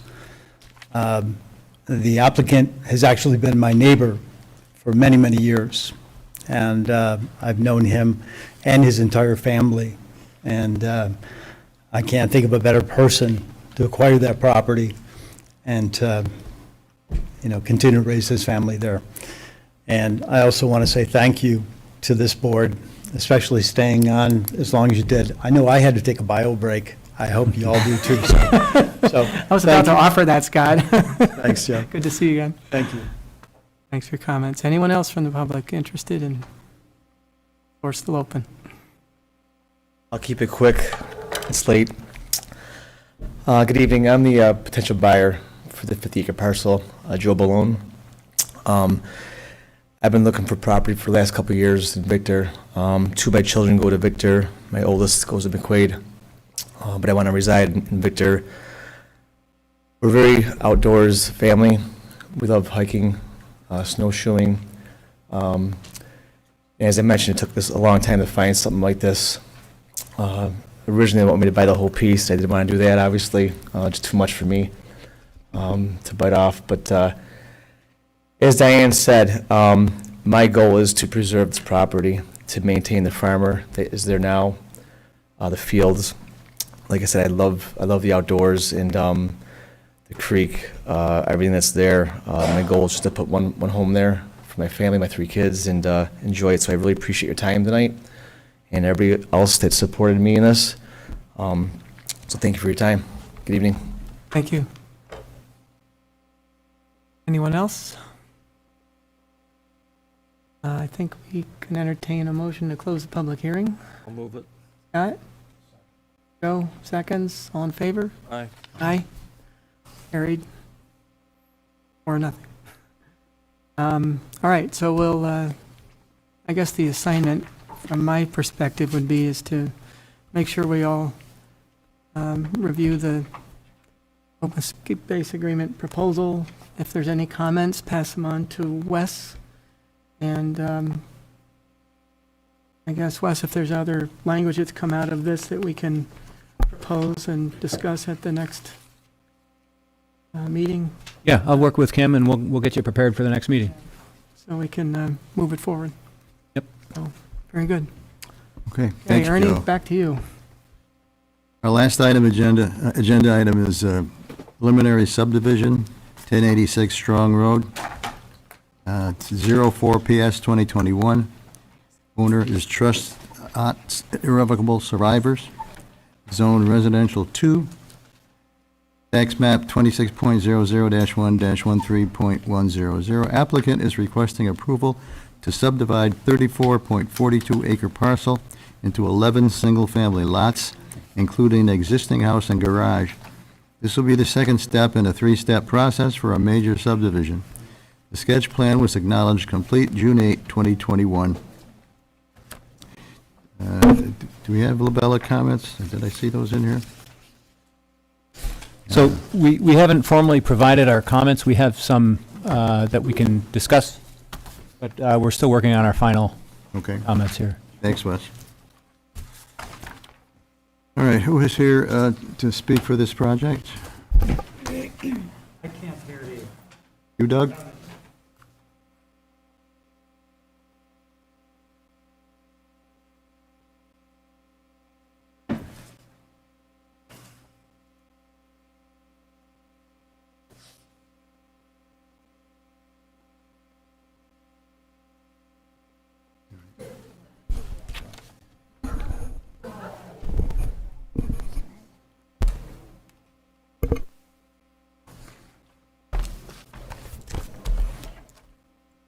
If anybody would like to move to see what's on that board there, I don't, it's actually pretty much like the one on the screen, except it's in color.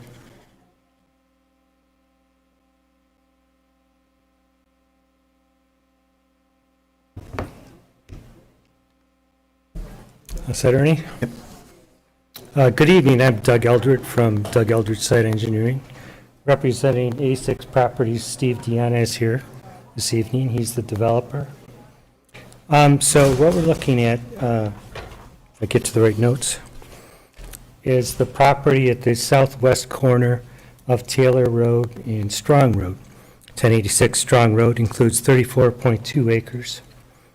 And the proposal is to well, first of all, as far as the character of the land, about 3/4 of it is pasture land. It's active pasture. They've got fences out there. Cows go out there and graze. And then in the southwest corner, you can see a big block of woods with a stream going through it. Of course, that block of woods in the stream we're not touching. There's steep slopes, lots of beautiful woods, and just a great habitat. The property is located in the R2 district, and it's in the A residential overlay district. So the density that's allowable is 1 lot per 3 acres, or 0.33 lots per acre. And we're proposing 11 lots, which is just below that 0.33 per acre. The site itself has rolling topography. It's beautiful pasture land that looks opening. There's a lot of comments, and I see there's a lot of neighbors here, and I've received a lot of letters from the board about the character of the neighborhood and so on. So I want to go through kind of specifically on how the layout came to be. There are 3 kind of driving factors with respect to laying out the project. In this case, we have site distance for the driveways onto the roads. We have the topography itself. We have the septic systems. So once you look at those 3 variables, or constants, I should call them probably, there are locations that specifically lend itself to put houses and driveways and so on. I don't know which you want me to point to, but it's the pointer. Try the one closest to everyone that's over there is Maybe probably over here? best. Don't point it at your eye. So, first of all, looking at Taylor Road, there's this curve in here. It doesn't look very sharp, but I'm sorry, Strong Road. Thank you very much. And then there's a hill right here. It goes down, and then it's semi-flat up through here. So the location for houses is kind of right at the top of this hill, because you can see down this way and that way, and then sort of halfway between where you can see. So we have one driveway there, one driveway there. On Taylor Road, it goes up kind of steeply from Taylor Road to the top of the hill, sort of flattens out, then goes down again, and then goes down again flatter. So again, one of the criteria is where do you put the driveway so you have good sight distance. So you can see this kind of funny looking that we have the driveway over here. That's because we need good sight distance to where that hill is up in this area. Then as you approach the downslope again, we have driveways in this area, and then the rest of these aren't too bad as far as what they can see. The other specifics with regard to the site, as I said, it's rolling topography. On the west side, it's rising topography where these 3 lots are. So the houses are pushed back, and we have the septic systems in the front, which is the low side of the lot. So that kind of controls that. And we are kind of cutting into this hill back here. So we want to keep things sort of as tight as we can, but still have room for the septic systems and have some variation in the location of the houses. This one is kind of at a transition point. The road starts, the topography starts to drop, down from the road now. And then for these 3 lots, that is the case, or these 4 lots. So in these cases, we have the lowering topography or the slope down, and then we have this area right through here, which is a big belly or draw or swale line. So somehow I've got to put a house in, a septic system, and stay away from the swale line, right? And this is the downhill side. So these are located, this house actually has a septic system on the backside, and then we have to have room for these two lots to have septic systems that are between the house and the swale line. So what I'm getting at here is there was a lot of factors that you have to be concerned about when laying this out. You have the site distance, you have topography, you have the perk tests, so I can't just sort of widen all these lots and put things in different locations. The only other opportunity would be to put these houses way back here, something along those lines. But to get to the size of the lots themselves in comparison to the neighborhood, they have 150-foot wide frontage. Some of the other lots in the neighborhood, you can probably see are a little bit wider, or a lot wider, you know, in that area. But they're all 3 acres or more in size as far as these lots in here go. These two lots have specific users that they're looking at of those sizes and those lots. The other thing is with respect to the character of the neighborhood, the sizes are conforming as far as being in that area of 2 lots, or 3 acres, I'm sorry, to 5+ acres for some of these lots over here. And then we have the homestead in the corner, so the existing house there, as well as its environmental setting, that being the hedgerows and all that around it, will be preserved on a single lot to sort of preserve that setting. I know Babette's concerned about maintenance on it, and Steve has assured me that on Thursday, after he buys the land, he'll go in there and start maintaining the property, but right now he can't get in there. So, again, I think it is generally in conformance with the character of the neighborhood. It's 100% in conformance with the code.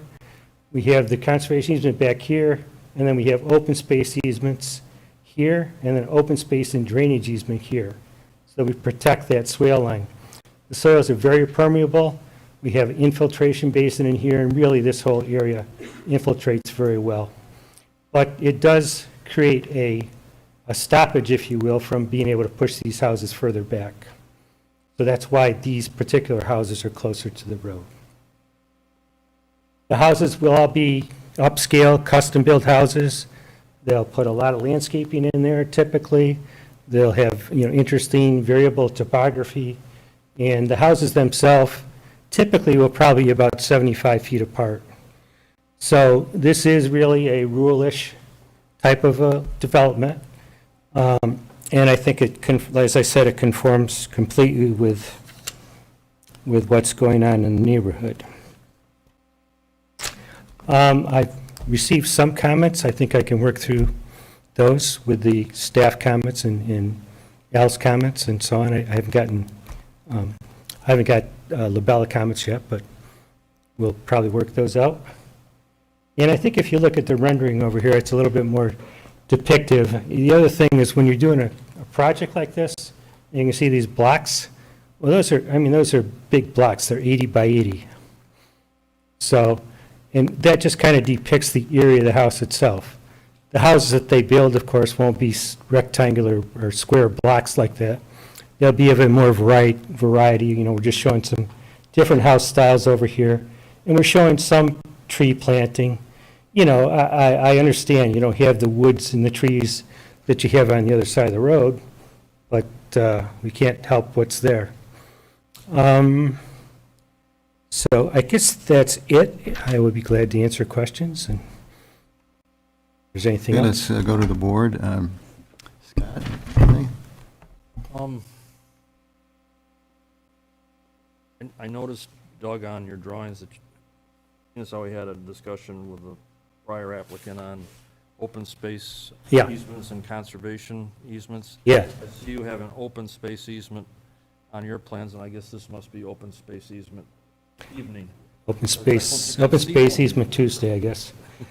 So, yeah, in fact, they sent me a typical open space easement, the language. Okay. And so we've got conservation easement, which is pretty clear. You know, you can't touch that other than removing dead woods and stuff like that.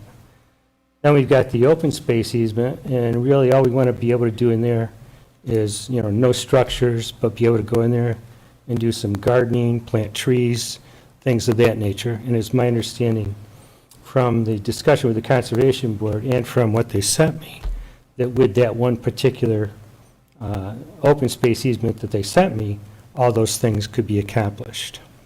And in this case, we've got a third one here, and that's a drainage and open space easement, and that's to protect this infiltration basin. It's right in this area from, really, we don't want to disturb that at all. You know, we don't want people planting anything in there. So that's why it's separate from this easement, where you could go in there and put Christmas trees or whatever you want, or do gardening. We just don't want people gardening and stuff in here because it would interrupt the infiltration basin. Are And you then, subject to the 50% as well with your project? yeah, so the combination of the three is 17.2 acres. So that gives you your 50%? That gives us our 50%. I don't think I've seen so many open space easements in one meeting. You're right. Oh, yeah. So I go up and down Strong Road probably 8 or 10 times a week, and I think I understand the character of the neighborhood. And when I look at the project here, lots 8, 9, 10, and 11 seem to fit with what the current dwellings are on Strong Road. Yeah. And then when I look at lots 1 through 7, it's radically different. And I struggle with, essentially, cramming houses in there. And I feel much more comfortable, instead of 1 to 7, if I had maybe 3 lots in there or 2 lots. It just seems to me that it would fit more in the character of the neighborhood. We wouldn't be looking for driveway waivers, and different things like that to accomplish it, so. Well, I think the flip side of this, and I understand, nobody wants things that are different or development, period, and it is a pretty piece of land and so on. But don't forget about the homeowner. You can't have a homeowner there that's had any more historic significance in the community as far as the house and the longevity and how long they've owned the property. So as a homeowner, and I see this all the time, and, a farmer or whoever, they just want to be able to sell their land and go to Florida. So if you take and cut that density down to 2 or 3 lots, the numbers don't work out, they can't sell the property, and so on. So, there are 2 sides to trying to, and again, it's not that I'm trying to not be in conformity, but I did explain the restrictions that I have to deal with as far as site distance, topography, septic systems. So, it's trying to balancing act all that. And then finally, a 150-foot wide lot is not a narrow lot. I mean, you're doing residential subdivisions nowadays, they're typically 75-foot patio home lots. I mean, they're not narrow at all. And these will be custom homes. They're going to build nice homes, they're going to put in a lot of landscaping, and, it'll fit in nice. The other thing that is nice about the rolling land is you've got the variation in the topography, where the lots on the west side are all up higher, and then these in the middle here are down lower. So you've got varying topography, you've got some varying in setbacks, as much as we could, and all those things kind of tend to lend itself to a more interesting or open feeling. But I just don't really see in the cards to chop lots off. I'm good. Okay. Al? Given that it's getting late and we have several residents here, I'd like to defer my time to anybody out in the public that would like to talk. Okay. Joe? Yeah, let's let the public. All right, before that, we're going to hear from Babette.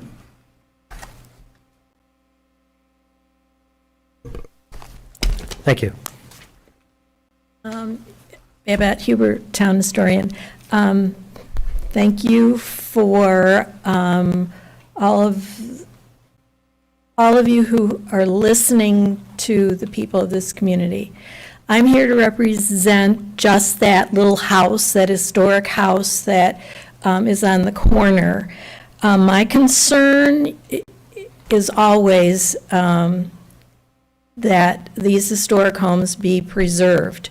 This house being really important, as I said in my memo, to not only Victor, but to the United States as being the birthplace of the last combat veteran of the Civil War. The way the house looks now, it is unkept. I had to put in a complaint to have someone who owns the property to get it mowed, get some of the bushes pared back.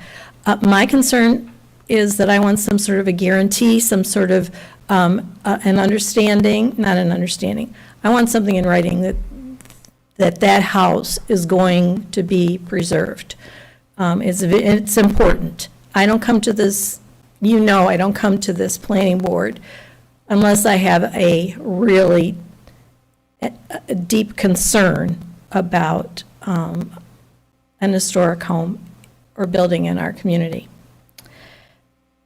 So that's all I have to say. Thanks for that.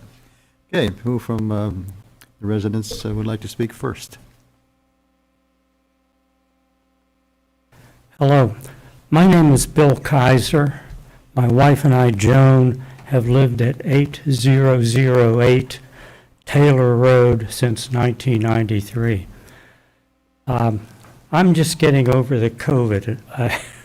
I apologize, but I'm out of quarantine, and it would be more comfortable if I could remove my mask, if you feel comfortable having me do that. Don't spit. Pardon? Don't spit. I promise not to spit. Slide 1, please. I'm an artist. My wife is a retired food stylist. We are both visual people. How things are designed and how they look matter a great deal to us. I am here to express our strong objection to this Strong Road development proposal. This is a macro view of our neighborhood. It shows the stark contrast between the proposed slit lots and the generous expanses of the surrounding properties. I have furnished you with the calculations in my recent letter, but the bottom line is that the proposed lots are 1/2 the average acreage, 1/2 the average frontage, and have 1/3 the average setback of the existing lots.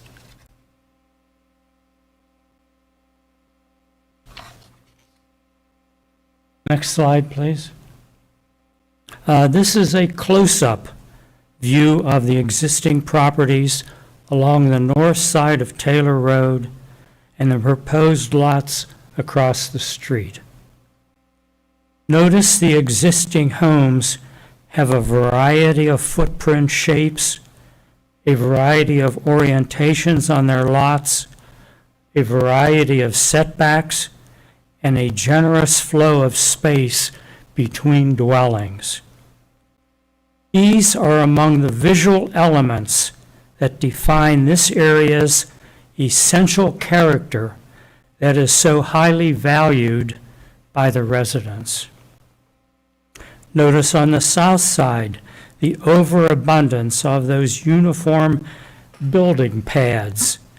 These will seriously limit the variety of footprint configurations, their orientation and spacing, and will inevitably lead to visual mediocrity. The plan is overcrowded, overdeveloped, and visually unacceptable.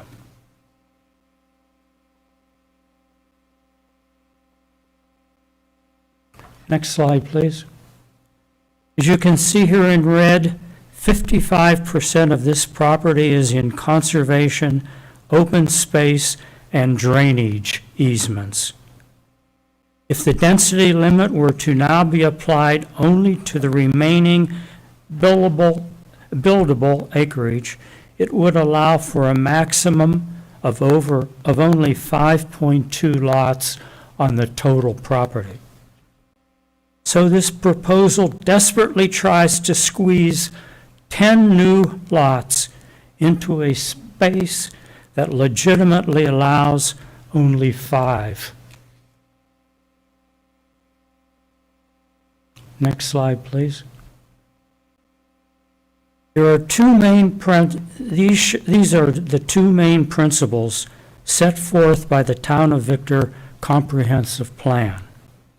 A, ensure that all elements of Victor's community character valued by residents are preserved.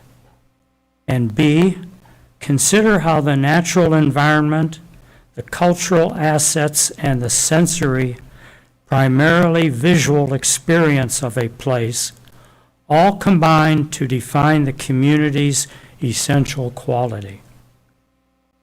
These principles are primary, overarching, and take precedence over any other development considerations.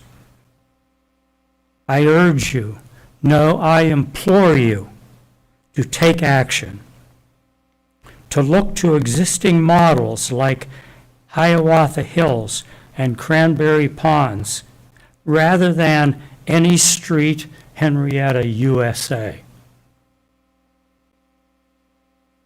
I implore you not to settle for mediocrity and to reject this proposal.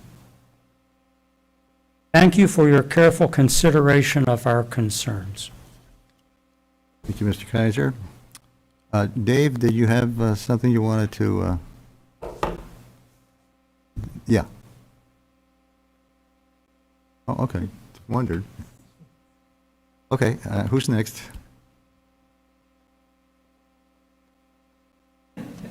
See, you don't stand up, you lose. Hi. Yep. Thank you for granting us the time to meet with you. And I will take my hat off. My name is Philip Nelson. I live at 7976 Taylor Road. I don't want to repeat anything that Bill said, so I'm going to be careful not to. I agree with everything he said. I think this proposal will radically be out of sync with the rest of the neighborhood. I have a due diligence question for you. Their preliminary drawing refers to an intermittent stream in the back of the property. I've lived on Taylor Road for 35 years, and I've never seen that stream dry.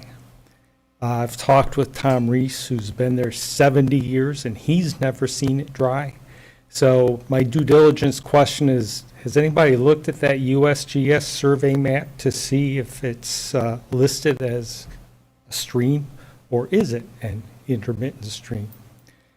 Lastly, I want to say that I feel passionately about this, so much so that I'm here instead of home listening to the Yankees beat Toronto on the radio.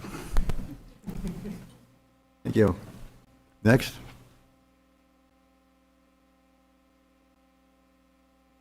Evening. Evening. My name is Ken Fenton. I live at 8082 Taylor Road, which is just barely on the corner of the map up there. I live where the stream comes across the road and across my property. 14 years ago when we built our house, that stream was classified by the DEC as a Class C stream and good enough to put trout in. It has never run dry. During the droughts, it is running all the time. And I can tell you, even at 14 below, there's water going down that stream that doesn't freeze up. So it's continuous year-round. The other thing I have concerning this is there's so many houses along Taylor Road. The corner of Taylor and Strong Road is a hideous intersection. It is not uncommon. Every summer, I can be out working in our front yard, and I will guarantee you at least once every summer, I will hear screeching brakes and a crunch of metal at that corner. People come around that bend, they come up the hill, they're around that curve, and if they're doing 50, you're freaking lucky. They're whizzing through there. In the wintertime, because Taylor Road comes down to Strong Road at that point, you will always, at least once per winter, see skid marks across that intersection and into the snowbank on the other side of the road. That intersection is dangerous, and it's hard to see around. If nothing else, that corner needs to be dug back. You need to have better visibility of that corner because people do not pay any attention to the speed limits coming around through there. Now, I did notice during the summer, somebody put up one of those little speedometer things where they tell you how fast you're going. But where they put it was at the bottom of the hill after a tight S-curve before it went up. By the time they reach the top of that hill, it doesn't make any difference what they're doing at the bottom of that hill. That is a dangerous corner. And to put that many houses on that intersection, somebody's going to get killed there. On top of that, all those houses at twice the setting of all the other frontages in there, and that close to the road, we don't need a bunch of row houses across the front there. They're going to look hideous. And all they're going to really do is drive my property values down. Thank you. Thank you. Next.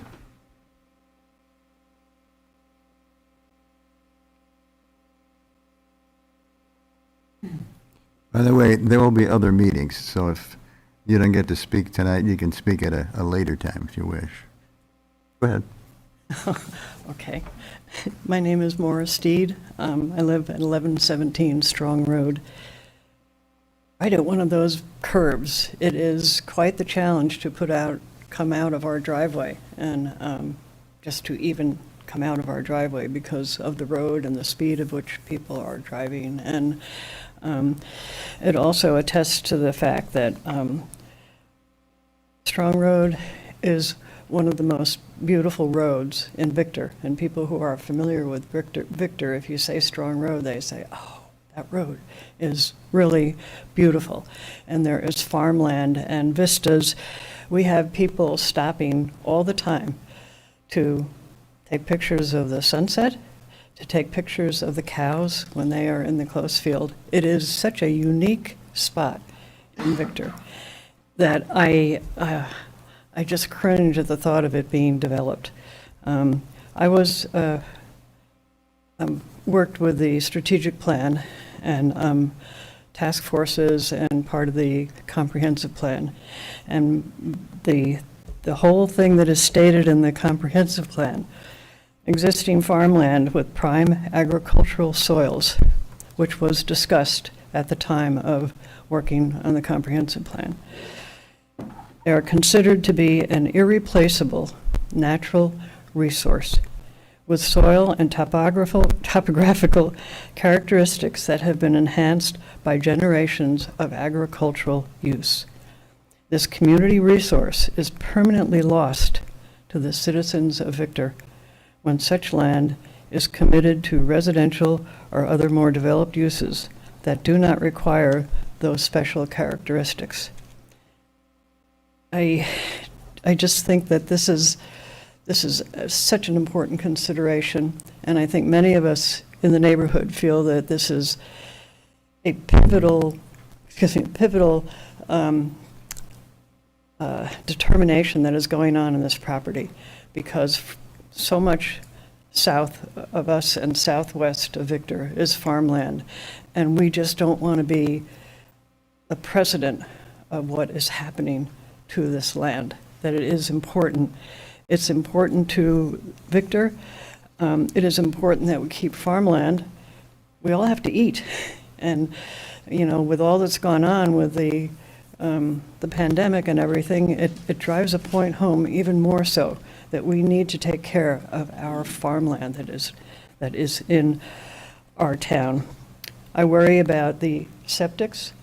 All of us around this neighborhood are on wells and septics. Now we're putting houses that are close by with septics, and supposedly the developer is going to bring in water for the development. That gives no consciousness of cause and effect. It's like whatever we put on our fields and our septics makes no difference. We're still going to have our fresh water coming in. And all of us have been living conscious of the fact that the land is so important, as is the aquifer and our supply of water for our wells. So I really hope that you will consider some of these comments as you look at this plan. It just seems like a not good thing to happen. Thank you. Thank you. Next, go ahead.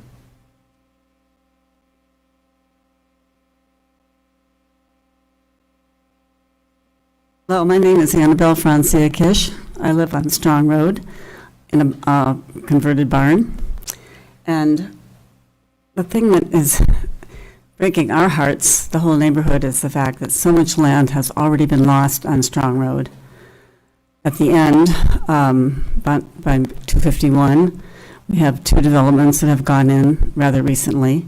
And just across the street from us, the Anderson property, which was around almost 200 acres, was recently sold.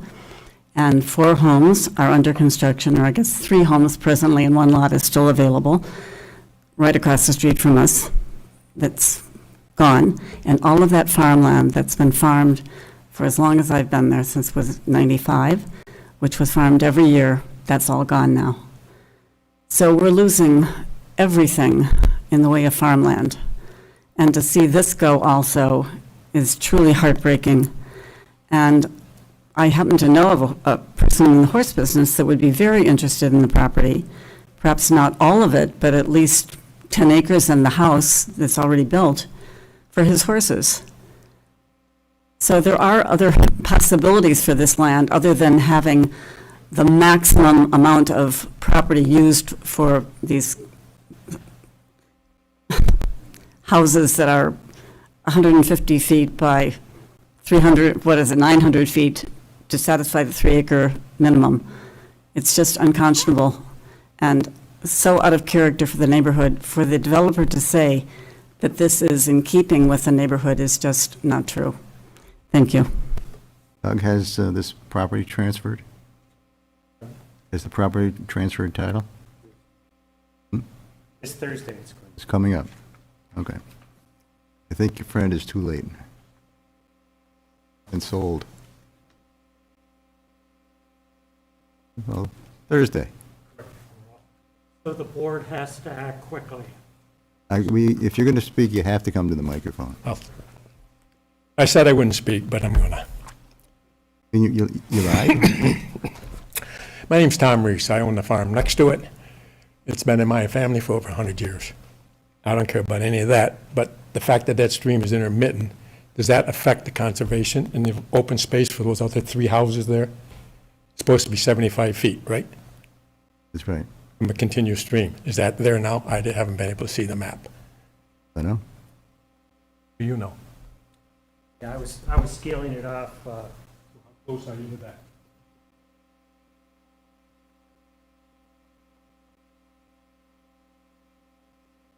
In other words, will the owners of those houses know that they can't do anything if that has to be a conservation?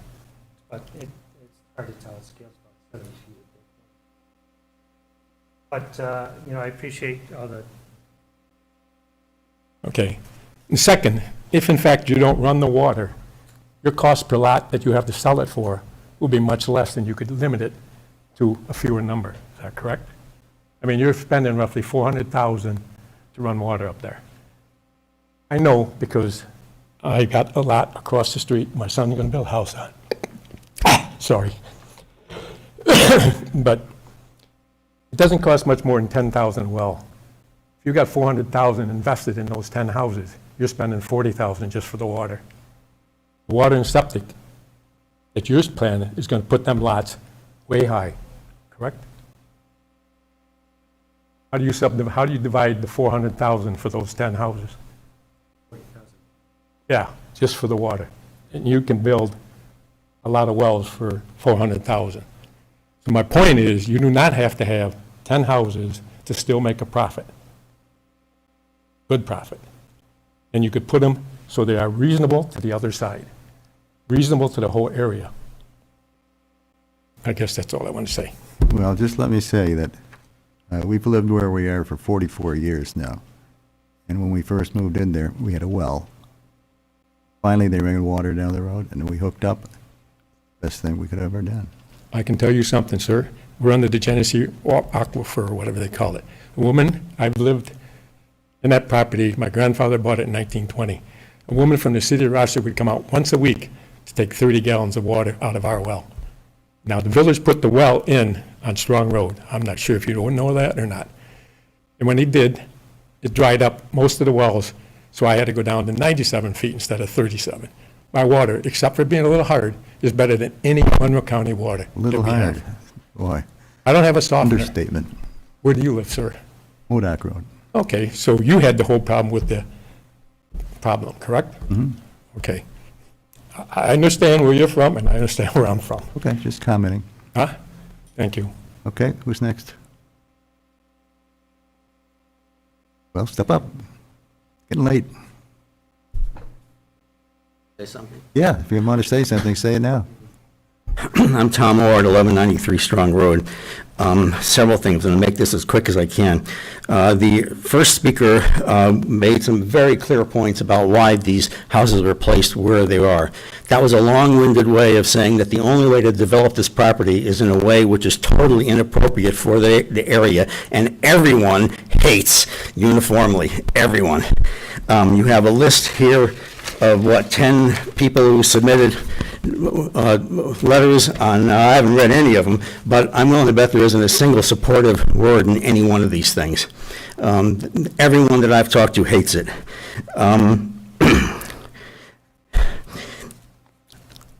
Most of the people, in fact, all of the people that I have at least spoken to say that this development is the very kind of thing that they came to Victor to get away from.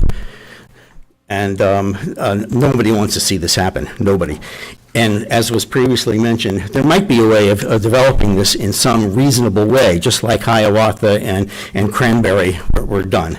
I'm in Hiawatha. That intermittent spring comes from my pond. That pond, I've been there for a quarter century. That pond has never changed its level an inch one way or another over the most dry or the most wet periods. It never changes. So it is not intermittent. My former brother-in-law worked for the Buffalo Water Authority. He tested this water years ago and said it's the best water he's ever tested, except for how hard it is. That's it. He's never seen any, and it's way better than any kind of city water anywhere.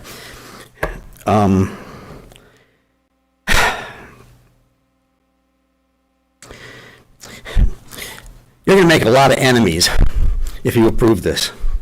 We're not here to make enemies, we're here to make decisions based upon the Good for you. facts. But everyone hates this. Everyone. Go ahead and find me some. In fact, the only people There's one who doesn't hate it right over there. Yeah, and he has a financial stake in it.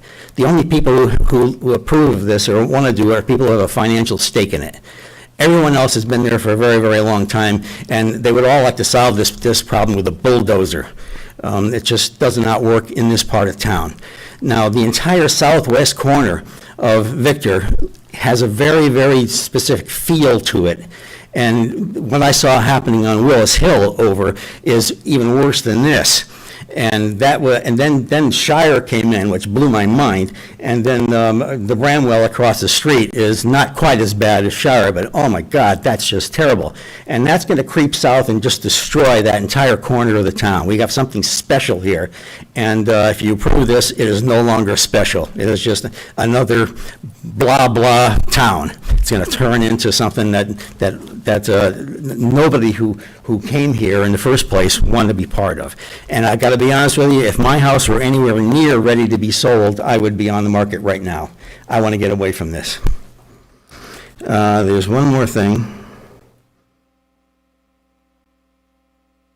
Oh, yeah. No, you already covered that. Some previous person discussed that. Yeah, it might be possible to do this, to do something which is acceptable there, but it will take both talent and taste, and this development displays none of that. And I think it really needs to be squashed like a bug. Come on.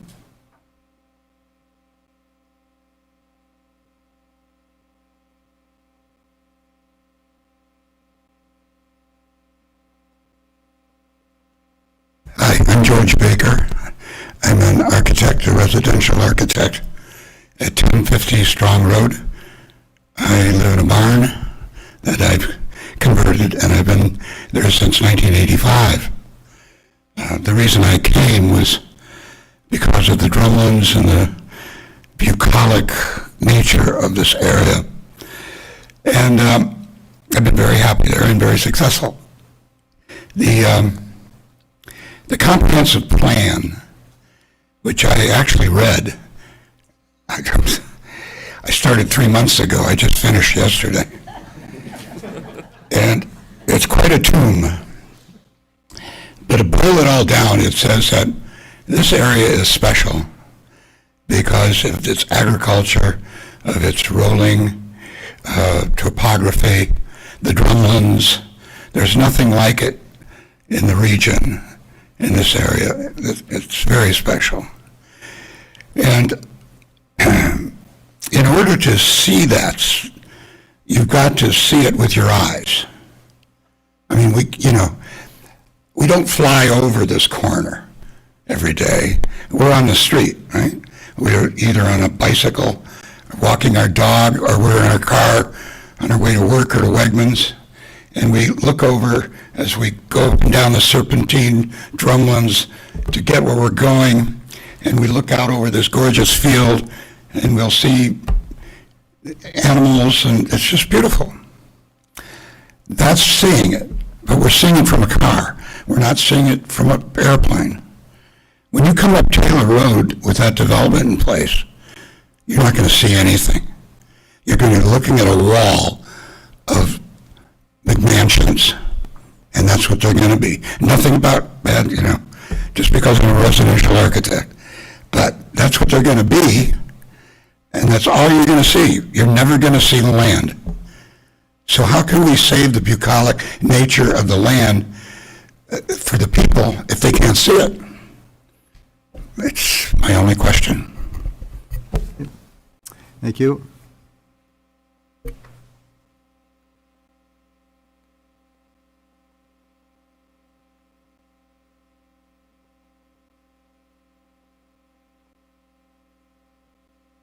My name is Jerry Knaus, and I live at 1117 Strong Road. And I live on that hill that overlooks the field that you'd be surprised at the number of cars that stop right by that field and look at the sunsets. Look at the cows. A lot of the city of Rochester, the kids don't even know where milk comes from. They don't know where food comes from.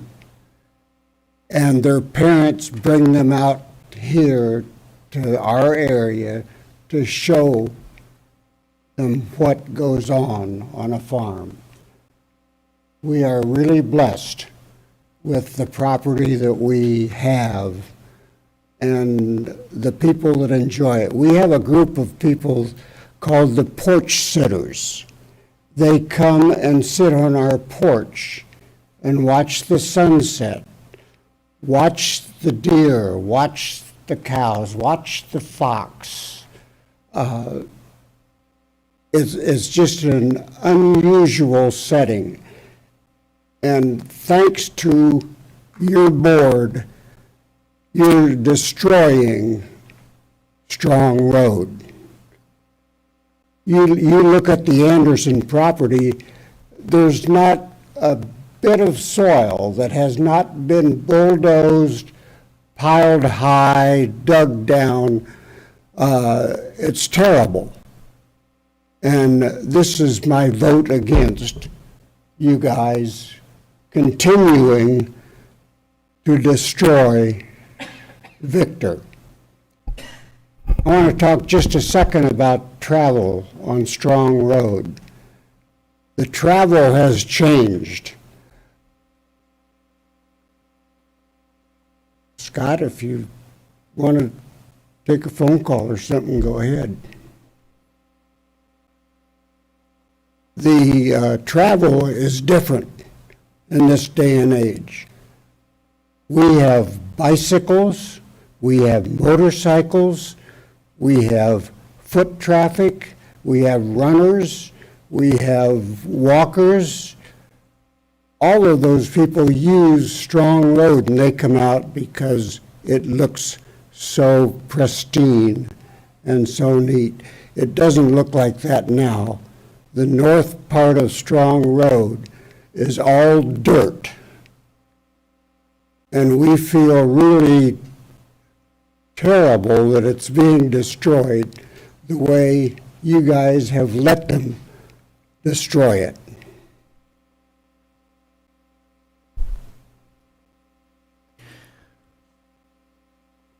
If we put 10 houses on that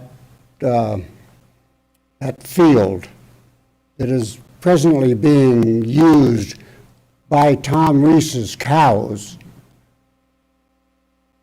we're going to have probably 20 more cars on Taylor Road and 20 more people traveling up and down Strong Road on a daily basis. And that is just plain dangerous. And I implore you guys to get busy and cut this thing out. Sir, with all due respect, I just want to respond to the comments about this board destroying or somehow ruining the community character. This board is an administrative body.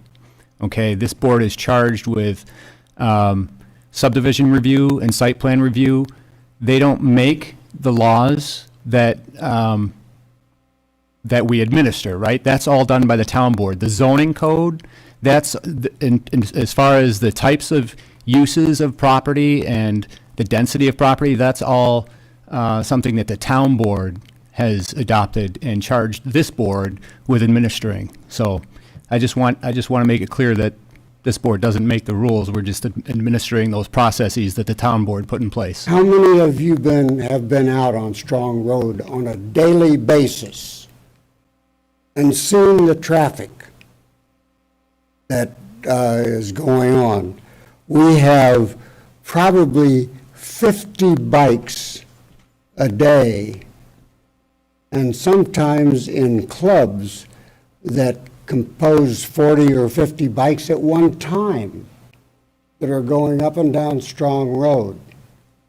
And it's just plain dangerous. We have motorcycles that are going way over the speed limit. And somebody, like Ken said, somebody's going to get killed. And this needs to change. It needs to change in a way that people can continue to use that area as a beautiful part of our country. I think that's all I have to say. The flashing sign that Al talked about, excuse me, Bill talked about, we noticed probably a 30% decrease in the speed of traffic when that sign was on there. Thank you. Next. Good evening. My name is Chad Tuttle. I live at 1171 Strong Road, just a little south of this development. The comment you made earlier, Mr. Limbeck, the ambience of the area, the rolling landscapes, the spacing of houses, coming along here, and I'm down in here on the right side, on the east side of Strong. It's picturesque, it's rural. right? When you look at this density of houses, I used to live in southwest Houston, and I would say, open your window, past the Grey Poupon, right? 75 feet apart compared to my neighbor on one side is probably 150, 200 feet. The neighbor on the other side is probably upwards of 500 feet. 75 feet does not represent anything in the area of Strong Road or Taylor Road development. So I think we're not opposed, at least I'm not opposed to development. That's going to happen. People have the right to do that. But I think we have to look at development and say, you know, this looks reasonable. This does not look reasonable. And then I would have to ask myself, you know, you get the stream running through, landowner can't touch any of that land. Who's going to enforce that? Because they're going to buy a 3-acre lot that about this lot, probably none of that's usable and from this line back, right? And you start going back, how is that going to be managed and protected? We do have code enforcement officers. Somebody sees something that they think is amiss, they should complain.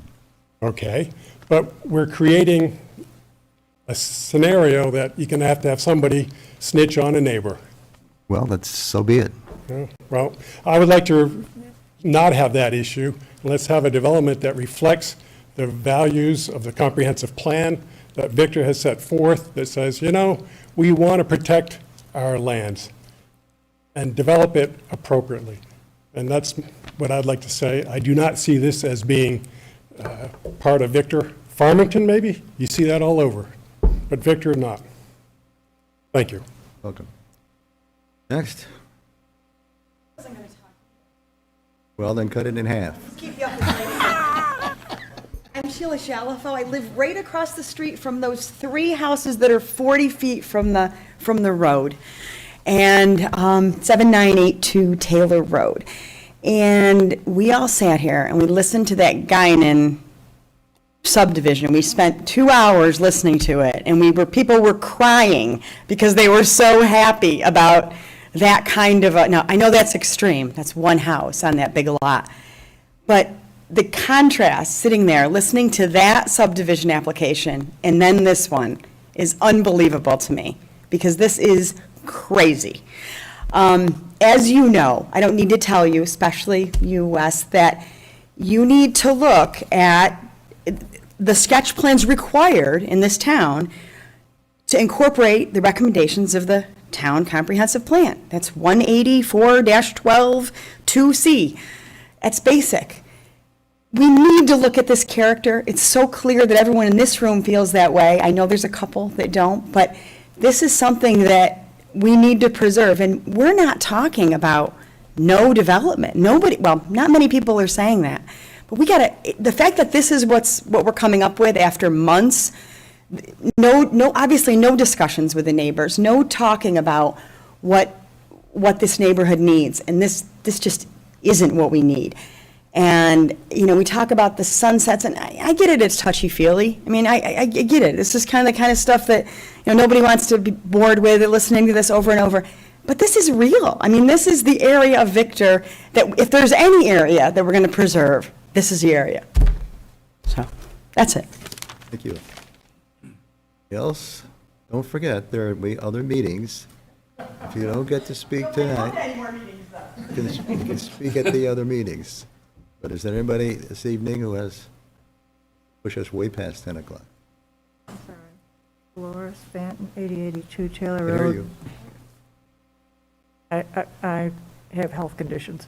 Dolores Fanton, 8082 Taylor Road.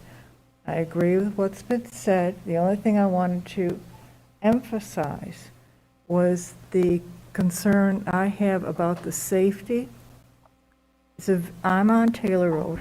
It's a very dangerous left-hand turn going out there. Trust me. You look and you stomp on the accelerator and you look in your rear view mirror and you hope there's nobody on your tail. All right? It's just, that's the reality of living there. With putting this many houses, you're going to have that many more cars daily facing that problem. Additionally, I assume that there will be children moving into these houses. All right, with these short driveways that they will have, since they are so close to the road, the children naturally and reasonably will be putting their bicycles on the road at this very dangerous area. I also anticipate that a lot of these people will have lawn services. Normally, the lawn service trucks will park right on the road.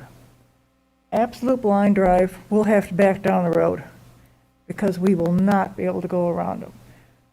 There just seems to be no thought to how dangerous this road already is and how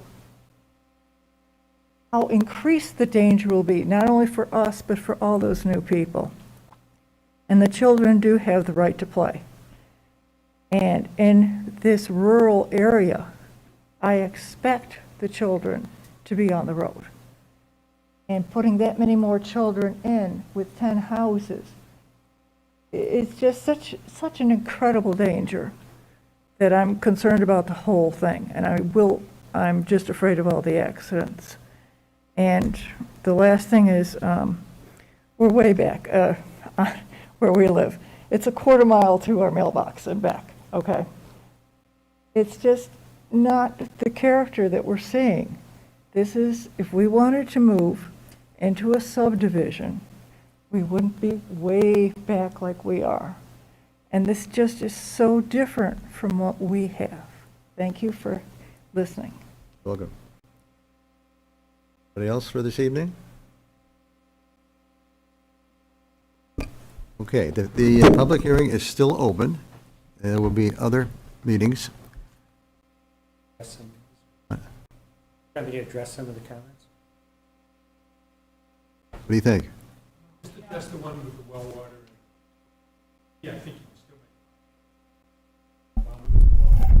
still make. Doug, I just wanted to maybe offer up to you, it's Wes over here on the end. If you want to take some time to consider, putting together maybe formal responses, maybe not to each and every one of them, but, it gives us all an opportunity to kind of digest what's going on. Okay, thanks, Wes.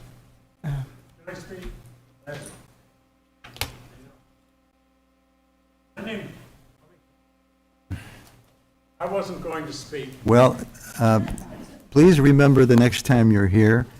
There won't be for me. There will be a time to speak, and then it's over.